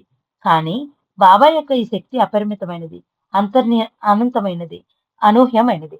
బాబా ఒక్కొక్కసారి కొందరు చనిపోయిన వారిని బ్రతికిస్తూ ఉండేవారు. కొందరు మాత్రం బ్రతికించేవారు కాదు. ఒకనాడు ఒక ఆమె యొక్క చిన్న బిడ్డ చనిపోగా బాబా దగ్గరగా వచ్చి ఊదిని ప్రసాదించమని ప్రార్థిస్తుంది. ఆమె ఎంత ప్రార్థించినా బాబా విభూది ఇవ్వరు. కాకా దీక్షిత్ ఈ విషయంలో కల్పించుకోగా, బాబ్ నీ విషయంలో కల్పించుకోవద్దు. జరిగినది మంచికే జరిగినది. ఆ బాలుడు అప్పుడే వేరొక శరీరంలో జన్మించుటకు ప్రవేశించాడు. ఆ శరీరంలో అతడు అనేక మంచి పనులు చేస్తాడు. ఇప్పుడు నేను అతన్ని ఇక్కడ తీసుకుని వస్తే ఆ నూతన దేహం చెడిపోతుంది. ఈ శరీరం నిలబడుతుంది. నీ కోసం నేను ఈ పని చేస్తే నీవు దాన్ని బాధ్యత వహించగలవా అని ప్రశ్నిస్తారు. ఎవరైనా బాబాని ఏ విషయం ప్రశ్నించినా వెంటనే సమాధానం ఇస్తూ ఉండేవారు. సమాధానం కాకతీయంగా ఇచ్చినట్లుగా మనకు అనిపించినా ఆ వాక్కు నిత్య సత్యంగా మారేది. ఆయన కంటితో మనవలే చూస్తూ నోటితో మనవలే మాట్లాడుతూ ఉన్న ప్రతి క్షణం సమాధి స్థితిలోనే ఉండేవారు. ఆయన హనుమంతుడి వలె అస్థలిత బ్రహ్మచారులు. కామము ఆయన దరిదాపులకు కూడా ఎప్పుడూ ప్రవేశించలేదు. ఆయన కళ్ళు అగ్నిదీపికలుగా ఉండి ఎదుటివారి హృదయాంతరాల్లో చొచ్చుకుపోయే విధకు దీపములు చర్చ్ లైట్ వలె ఉండేటివి. బాబా నానాను రక్షించుట. బాబా తనను నమ్మిన భక్తులను ఎప్పుడూ కనిపెట్టుకుని ఉండెను. ఒకనాడు చందోర్కర్ అనే స్నేహితుడు శాస్త్రి ఇద్దరు టాంగా మీద పూనా నుండి ప్రయాణం చేయుచుండగా ఉన్నట్టుండి గుర్రం బండిని వెనుకకు త్రోయటం వల్ల బండి తలకిందులుగా పడినది. ఇద్దరు కింద పడిరి. అది అతి ప్రమాదకరమైన సంఘటన. సాధారణంగా ప్రాణాపాయం కూడా జరగవలసినది. ఆ సమయంలోనే షిర్డీలో బాబా తన 2 చేతులను శంఖం వల్ల బిగబట్టి భాయ్ భాయ్ అని శంఖధ్వని చేశాను. అది అపాయం కలిగించినట్లకు చిహ్నము. ఆ తర్వాత బాబా అరే నాన్న కూలిపోతున్నాడు, నేను అతని కొలనిచెదనా అని బిగ్గరగా అరుస్తారు. బాబా యొక్క ఈ లీలా వలన పూనాలో వారిద్దరూ ఏ విధమైన అపకారం జరగకుండా ప్రయాణాన్ని ముగించుకుని తిరిగి వస్తారు. ఒకనాడు నానా చంద్రకర్ హరిచంద్ర పర్వతంపై గల ఒక దేవాలయం చూచుటకు గాను దాన్ని ఎక్కుచున్నాడు. తోడుగా ఒక స్నేహితుడు, ఇద్దరు నౌకర్లు కూడా ఉన్నారు. కొంత దూరం ఎక్కేసరికి ఎండ తీవ్రత వలన బాగా దాహం వేసింది ఆయనకు. అలసిపోయి ఒక చోట విశ్రమిస్తాడు. ఆ ప్రాంతంలో త్రాగడానికి నీరు కూడా లభించదు. నీరు త్రాగడానికి ఏదైనా కిందకైనా వెదికి వెళ్ళాలి, లేదా పైకన్నా ఎక్కాలి. చందోర్కర్కు బాబా గుర్తుకు వస్తారు. సాయిబాబా గాని ఇక్కడ ఉంటే ఎలా అయినా సరే మంచినీరు త్రాగడానికి ఇచ్చేవారు అని అంటాడు. సాయిబాబా ఇక్కడ ఎక్కడ ఉన్నారు? ఆ 80 మైళ్ళ దూరంలో షిరిడీలో ఉన్నారని స్నేహితుడు అంటాడు. ఆ సమయంలో షిరిడీలో ద్వారకామాయిలో గల శ్యామ మరికొందరు భక్తులతో బాబా ఇలా అంటారు. నాన్న చాలా దప్పికగా ఉన్నాడు. ఎండ ఎక్కువ ఉన్నది. అలసిపోయి ఉన్నాడు. ఇప్పుడు అతనికి కొంచెమైనా నీరు ఇవ్వాలి. వారికి బాబా ఈ మాటల అర్థం తెలియదు. నాన్న కొంతసేపు మౌనంగా కూర్చుంటాడు. ఆ కొండపై ఒక బిల్లుడు వస్తాడు. నాన్న దగ్గరకు సమీపించి మీకు గాని దాహంగా ఉంటే త్రాగే నీరు మీరు కూర్చున్న బండ కిందే ఉన్నదని చెప్తారు. ఆ రాతిని తొలగించి చూడగా స్వచ్ఛమైన జలం ఉంటుంది. దాన్ని త్రాగి నాన్న తన దాహం తీర్చుకుంటాడు. ఆ తర్వాత షిరిడీలో బాబా పలికిన మాటలను శ్యామ చెప్పినప్పుడు చందోర్కర్ ఆ రోజు సమయాన్ని గుర్తు తెచ్చుకొని ఆ సంఘటన తాను ఊహించుకుని ఆనాడు బాబాయే స్వయంగా విలన్ రూపంలో వచ్చి తన దాహం తీర్చాడని నిర్ణయించుకుంటారు. మనోనిగ్రహం గురించి నానాకు బోధించుట. ఒకనాడు బీజాపూర్ నుంచి ఒక మహమ్మదీయ కుటుంబము బాబా దర్శనార్థమే వచ్చెను. వారిలో ఇద్దరు ఘోష స్త్రీలు కలరు. వారు మసీదులోనికి వచ్చి బాబా ఎదురుగా మోముపై గల ముసుగు తొలగించి నమస్కరించి వారిలో ఒక ఆమె చిక్కదనాలు చుక్కవలె అత్యంత సుందరముగా ఉండెను. బాబాకు పక్కనే కూర్చున్న నాన్న యొక్క మనసు చలించెను. ఆమెను ఇంకొకసారి చూడాలనిపించెను. అది గమనించిన బాబా తన తొడపై చేతితో కొట్టెను. వారు వెళ్ళిన తర్వాత బాబా నేనెలా కొట్టి తిని అని ప్రశ్నించాడు. నా మనోవికారమును గుర్తించి మీరు నన్ను కొట్టారని జ్ఞాన జవాబిస్తారు. అవును, నువ్వు చూసిన వ్యక్తి మిక్కిలి సౌందర్యవతి. ఆమెను భగవంతుడు అంత మనోహరంగా సృష్టించాడు. భగవంతుడు సృష్టించిన ఆమె అంత అందంగా ఉంటే ఆమెను సృష్టించిన భగవంతుడు ఎంత అందంగా ఉంటాడో ఆలోచించావా? మనం ఆలోచించాల్సింది అందమైన ఈ సృష్టిని నిర్మించిన నిర్మాతను గాని ఇందులో గల వస్తువులను కాదు. గుడికి పోతున్నది దేవుని కొరకు కాని గుడిపై గల శిల్పాల కొరకు కాదు. మనసు ఇంద్రియములతో ఏకమైనప్పుడు అది చలిస్తుంది. ఈ శరీరం ఒక రథం లాంటిది. బుద్ధి రథసారథి, ఇంద్రియాలు గుర్రాలు. గుర్రములు పగ్గాలను రథసారథి గట్టిగా పట్టుకునచో గుర్రములు సరిగ్గా ప్రయాణించి గమ్యస్థానంలో చేరగలడు. అట్లు కాక సారథికి గుర్రములపై అదుపు తప్పినచో వాటి ఇష్టం వచ్చినట్లుగా ప్రయాణించును. గమ్యస్థానం చేరలేము. బుద్ధితో ఇంద్రియాలను అదుపు చేయగలవారు మాత్రమే ఆధ్యాత్మికంగా ముందుకు పోగలరు. ఇంద్రియాలకు వశులైన ఆ ఆ కోరికలను తీర్చుకొనటానికి బుద్ధిని కూడా ఉపయోగిస్తారు. ఇంద్రియాలకు మనం ఏ విషయాన్ని చూపిస్తే అవే వాటిని కోరతాయి. అలాంటి ఇంద్రియ సహజ స్వభావం వల్లనే నీవిప్పుడు ఆ స్త్రీని మరలా మరలా చూడాలని కాంక్షించావు. ఆ కోరికను బుద్ధితో ఆలోచించి అరికట్టు. అప్పుడే నీవు కాలాన్ని ఆధ్యాత్మికంగా ఉపయోగించుకోగలుగుతావు. అలా కానిచో ఇంద్రియ వాంఛలను తీర్చుకోవడానికి ఈ జీవితం సరిపోతుంది. ఇంకా భగవంతుని గురించి ఆలోచించేటప్పుడు బాబాకు పంచభూతములపై స్వాధీనము. బాబాకు పంచభూతములపై స్వాధీనము. ఈ ప్రపంచమంతా పంచభూతాలతో నిర్మితమైన భారతీయుల వైజ్ఞానికముగా పౌరాణిక కాలానికి ముందుగానే గ్రహించగలిగారు. ఈనాడు పెరిగిన విజ్ఞాన శాస్త్రం ప్రకారం కూడా కొన్ని మూల పదార్థాల సంయోగమే ఈ సృష్టి. మన సంస్కృతిలో వీటిని పంచభూతాలని పిలిచేవారు. 1 భూమి, 2 నీరు, 3 నిప్పు, 4 గాలి, 5 ఆకాశం. యావత్తు సృష్టికి మూలకారకులైన వీటి మీద బాబాకు పూర్తి అధికారం ఉండేది. అందుకు అనేక నిదర్శనాలు కలవు. ఒకరోజు షిరిడీలో కారు మేఘాలు కమ్మి విపరీతమైన వేగంతో గాలి వాన కుంభవృష్టిగా కురుస్తుంది. కొద్దిసేపట్లోనే గుడిసెలు పూరిళ్లు కాని గాలికి ఎగిరిపోతాయి. ఊరంతా మోకాళ్ళ లోతు నీటితో నిండిపోతుంది. ప్రజలంతా భయభ్రాంతులై పిల్లలతో సహా మసీదు దగ్గరకు వచ్చి తమను రక్షించమని సాయిని ప్రార్థిస్తారు. దయామయుడైన సాయి వారి మొరవిని మసీదుకు బయటకు వచ్చి ఆగు, ఆగు, నెమ్మదించు, నీ కోపాన్ని తగ్గించుకో అని వానను గాలిని ఆదేశిస్తారు. కొద్దిసేపట్లోనే వర్షం తగ్గుతుంది. ఇదే ప్రకారం ఇంకొకసారి నానా చందోర్కర్ తిరిగి ఇంటికి వెళ్ళేటప్పుడు కూడా ఇలాగే ఆజ్ఞాపించి వర్షాన్ని ఆపుతారు బాబా. ఇంకొక సందర్భంలో మసీదులో గల దునిలో మంటలు చూస్తూ ఉండగానే పైకి లేచి మసీదు పై కప్పున గల దూలాలను అంటుకునే విధంగా తయారవుతుంది. అప్పుడు కూడా తన సటకాతో నేలపై కొడుతూ దిగు దిగు శాంతించు అని ఆజ్ఞాపించగానే మంటలు క్రమంగా తగ్గుతూ మామూలు స్థితికి వస్తాయి. వేసవి కాలంలో షిరిడీలోని ఒక రైతు గడ్డివాములో అంటుకొని మండుతూ ఉంటుంది. గాలి బాగా వీస్తూ ఉంటుంది. ఊరిలో ఎక్కడ తగినంత నీరు లేదు. పక్కనే గల అనేక గడ్డివాములకు ఇళ్లకు కూడా ఆ మంటలు వ్యాపించి ఊరికి చాలా ప్రమాదం జరుగుతుందని అందరూ భయపడతారు. కొందరు సాయి దగ్గరకు వచ్చి పరిగెత్తుకు వెళ్లి ఈ ఆపద నుంచి తమ కుటుంబాలను రక్షించమని ప్రాధేయపడగా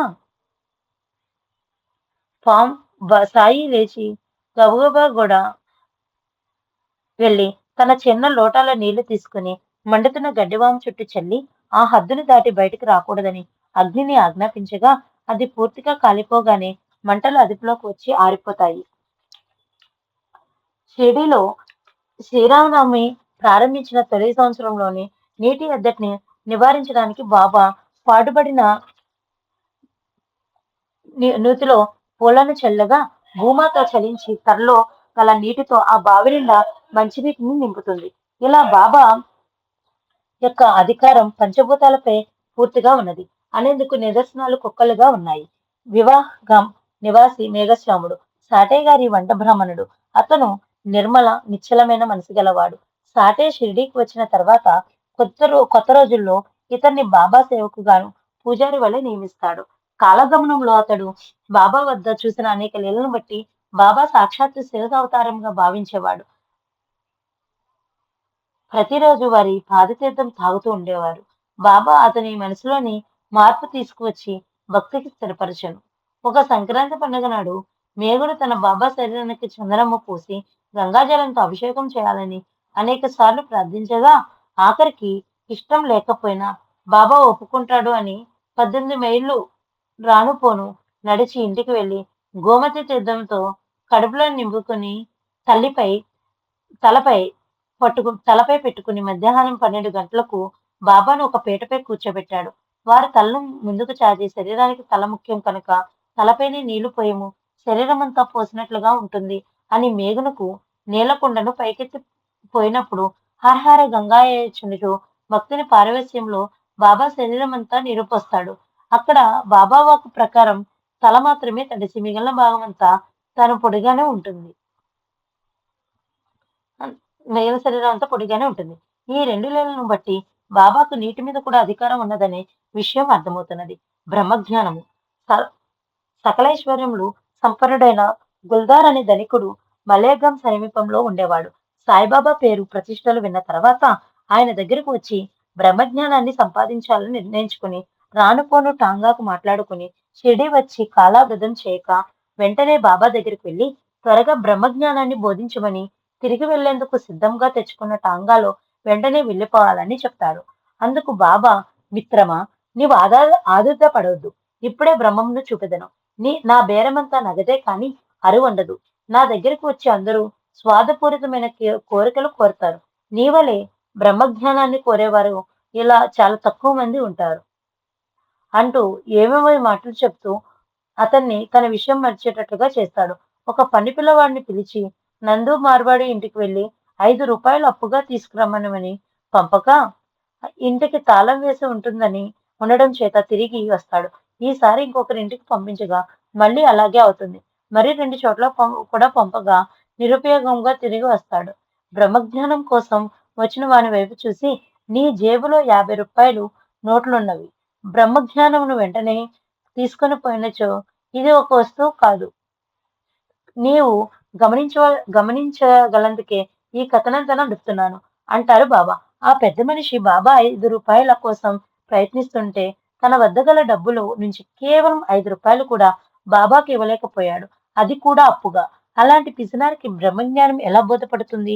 బాబాకు డబ్బు ఇవ్వకపోగా బ్రహ్మజ్ఞానం కోసం తొందర పెడుతున్నాడు. ఎక్కువ ఆలస్యమైతే టాంగా బాడా కూడా పెరుగుతుందనే భయం అతనికి. అప్పుడు మళ్ళీ తన ప్రసంగాన్ని అతనితో ఇలా సాగిస్తారు. ఓ మిత్రుడా, బ్రహ్మజ్ఞానం అనగా ఆత్మ సాక్షాత్కారమే. ఆత్మకు బ్రహ్మకు భేదం లేదు. జీవుడే దేవుడు. ఈ శరీరంలో గల ఆత్మను దర్శించాలంటే 5టిని భగవంతుడికి సమర్పించాలి. అవి పంచప్రాణములు, పంచేంద్రియములు, మనసు, బుద్ధి, అహంకారం. ఇవన్నీ మనిషికు అంతర్గతంగా ఉండేవి. బహిర్గతంగా ఉండే సంపదను పరిత్యజించడం చాలా తేలిక. అంతర్గతమైన ఈ 5 విషయములను త్యజించడం చాలా కఠినమైన విషయం. పదునైన కత్తి అంచుపై నడవడం లాంటిది. బాహ్య వస్తువులని వదలలేని వారు పూర్తిగా వ్యామోహంతో ఉన్నట్టుగా అర్థం. అలాంటి వారికి అంతర్గతమైన ఈ 5 విషయాలు అర్థమే కావు. అంతేకాక ఆత్మజ్ఞాని కావాలనుకునేవాడు ముందు ఈ విషయంలో జాగ్రత్త వహించాలి. 1. మోక్షం లేక ప్రాప్తించిన జందాల నుంచి స్వేచ్ఛ పొందాలనే తీవ్రమైన కోరిక ఉండాలి. 2. ఇహలోక విషయాలపై, పరలోక ఆశలపైన కూడా విసుగు, విరక్తి కలగాలి. 3. మానవుని ఇంద్రియాలెప్పుడు శరీరానికి బయట గల విషయాలను చూచున్నట్లు అలవాటు పడినవి. వారు దృష్టిని బట్టి బయటి వస్తు సముదాయముల నుంచి వేరు చేసి కేవలం శరీరం లోపల గల ఆత్మను తదేక ధ్యానంతో చూడగలగాలి. 4. చెడు దుర్మార్గపు దారి నుండి బుద్ధిని మరల్చలేక మనస్సును స్థిరపరచుకోలేనప్పుడు జ్ఞానం వలన ఆత్మ సాక్షాత్కారము పొందలేరు. 5. సర్వకాల సర్వావస్థలందు సత్యం పలుకుచు తపస్సు చేయొచ్చు లోన చూచుచు బ్రహ్మచారిగా ఉండవలను. 6. సంతోషంని కలిగించు వాని కంటే మేలు కలిగించిన వానికే మానవులు కోరుకోవలను. ప్రాపంచిక విషయాలను సంతోషాన్ని కలిగించును, ఆధ్యాత్మిక విషయాలు మేలు కలిగించును. తాత్కాలికమైన సంతోషం కన్నా శాశ్వతమైన మేలు కలిగించు ఆధ్యాత్మిక విషయాలనే కోరుకొనవలను. 7. మనసు ఇంద్రియములను స్వాధీనపరుచుకొనవలను. అట్లు కాక ఇంద్రియ సుఖముల వైపు మనసును పోనిచ్చినా అది బుద్ధిని కూడా అదే విషయాన్ని అప్పగించి ఆలోచింపచేయును. ఇక ఆధ్యాత్మికానికి తావుండదు. మనసును 8. మనసును పవిత్రపరచువలను. మనిషి తాను చేయవలసిన పనులను సక్రమంగా తృప్తిగాను ప్రతిఫలాపేక్ష లేకుండానే నిర్వర్తించవలను. అప్పుడు మనసు పవిత్రపడును. పవిత్రమైన మనసులో నుంచే వివేకం పుట్టి వైరాగ్యము అభివృద్ధి చెంది ఆత్మజ్ఞానం కలుగును. లోభము, మోహము, ఆశాపాసములు తొలగినదే జ్ఞానం లభించదు. 9. ఈ స్థితిని బట్టి ప్రతి సాధకుడు తానంతట తానుగా కష్టించి సాధించుకోవాలను. ఈ పై విషయములన్నీ స్థిరమైన తర్వాత గురువు చాలా అవసరము. ఆ గురువు తాను స్వయంగా ఆత్మజ్ఞానం పొందిన వాడే ఉండవలను. స్వయంగా ఆత్మజ్ఞానాన్ని పొందిన గురువులను ఆశ్రయించడం వలన ప్రయోజనం ఉండదు. 10. మొదట 8 సాధకుడు స్వయం కృషి. దాని సద్గురు సహాయం తోడైనప్పుడు దైవ కటాక్షం కూడా తప్పక తోడవుతుంది. వేద పాండిత్యం వలన కానీ, ధనాధిక్యత వలన కానీ, కులాధిక్యత వలన కానీ, బలాధిక్యత వలన కానీ, మేధాశక్తి వలన కానీ ఆత్మజ్ఞానం కలగదు. బాబా యొక్క సుదీర్ఘమైన పై విషయ వివరణ కేవలం గుల్జార్ కొరకు ఇచ్చినదే కాదు, నిజభక్తులైన పాఠకులందరికీ ఉద్దేశించినదే. పాఠకులు బ్రహ్మజ్ఞానాన్ని సంబంధించిన ఈ అధ్యాయంలో భాగాన్ని మరోసారి పారాయణ చేదురు కాక. భక్తితో ఈ విషయాలను పారాయణ చేయవారికి సాయి సద్గురువై వారి జీవితంలో నిలిచిపోవు కాక. వారి జీవన గమనాన్ని క్రమంగా ఆత్మ సాక్షాత్కారం వైపు నడిపించుగాక. మానవుడికి కావలసిందేమిటి? సుఖం, శాంతి, భౌతికంగా వస్త్రాలు, శారీరక అవసరాలు. వాటిని తన భక్తుని ఇంట్లో లోటు లేదనే అభయం సాయి ఇచ్చారు కాబట్టి పాఠకులైన భక్తులు ఈ మిథ్యా ప్రపంచంలో అన్న వస్త్రాలకు పేరు ప్రతిష్టల కొరకు ప్రయాసపడి జీవితాన్ని వృధా చేసుకోకూడదు. ప్రాపంచిక బంధాలైన తల్లి, తండ్రి, అన్నదమ్ములు, భార్యాభర్తలైన ఈ సంబంధాలు ఈ జీవితం వరకే పరిమితమైనవి. కానీ సాయితో సంబంధం జన్మజన్మలకు విడవడినదిగా ఉండి మనకు క్షేమకారిగా ఉంటుంది. పవిత్రమైన ఈ సాయి జీవిత చరిత్ర పారాయణం ద్వారా బాబా మనకు దగ్గర కావాలని, మన దైనందిక కుటుంబ జీవితంలో ఒక భాగంగా సాయి నిలవాలని, మన జీవితాలు సాయితో ముడిపడిపోవాలని ఆశిస్తూ ఈ అధ్యాయంతో పాటుగా 2వ రోజు పారాయణము కూడా ముగిద్దాం. ఓం శాంతి శాంతి శాంతి. 12వ అధ్యాయం సంపూర్ణం. శుక్రవారం 2వ రోజు పారాయణము పూర్తి అయినది. ఓం సాయి శ్రీ సాయి జయ జయ సాయి. ఓం సాయి శ్రీ సాయి జయ జయ సాయి. ఓం సాయి శ్రీ సాయి జయ జయ సాయి. ఓం సాయి శ్రీ సాయి జయ జయ సాయి. ఓం సాయి శ్రీ సాయి జయ జయ సాయి. ఓం సాయి శ్రీ సాయి జయ జయ సాయి. ఓం సాయి శ్రీ సాయి జయ జయ సాయి. ఓం సాయి శ్రీ సాయి జయ జయ సాయి. ఓం సాయి శ్రీ సాయి జయ జయ సాయి. ఓం సాయి శ్రీ సాయి జయ జయ సాయి. ఓం సాయి శ్రీ సాయి జయ జయ సాయి. ఓం సాయిరామ్.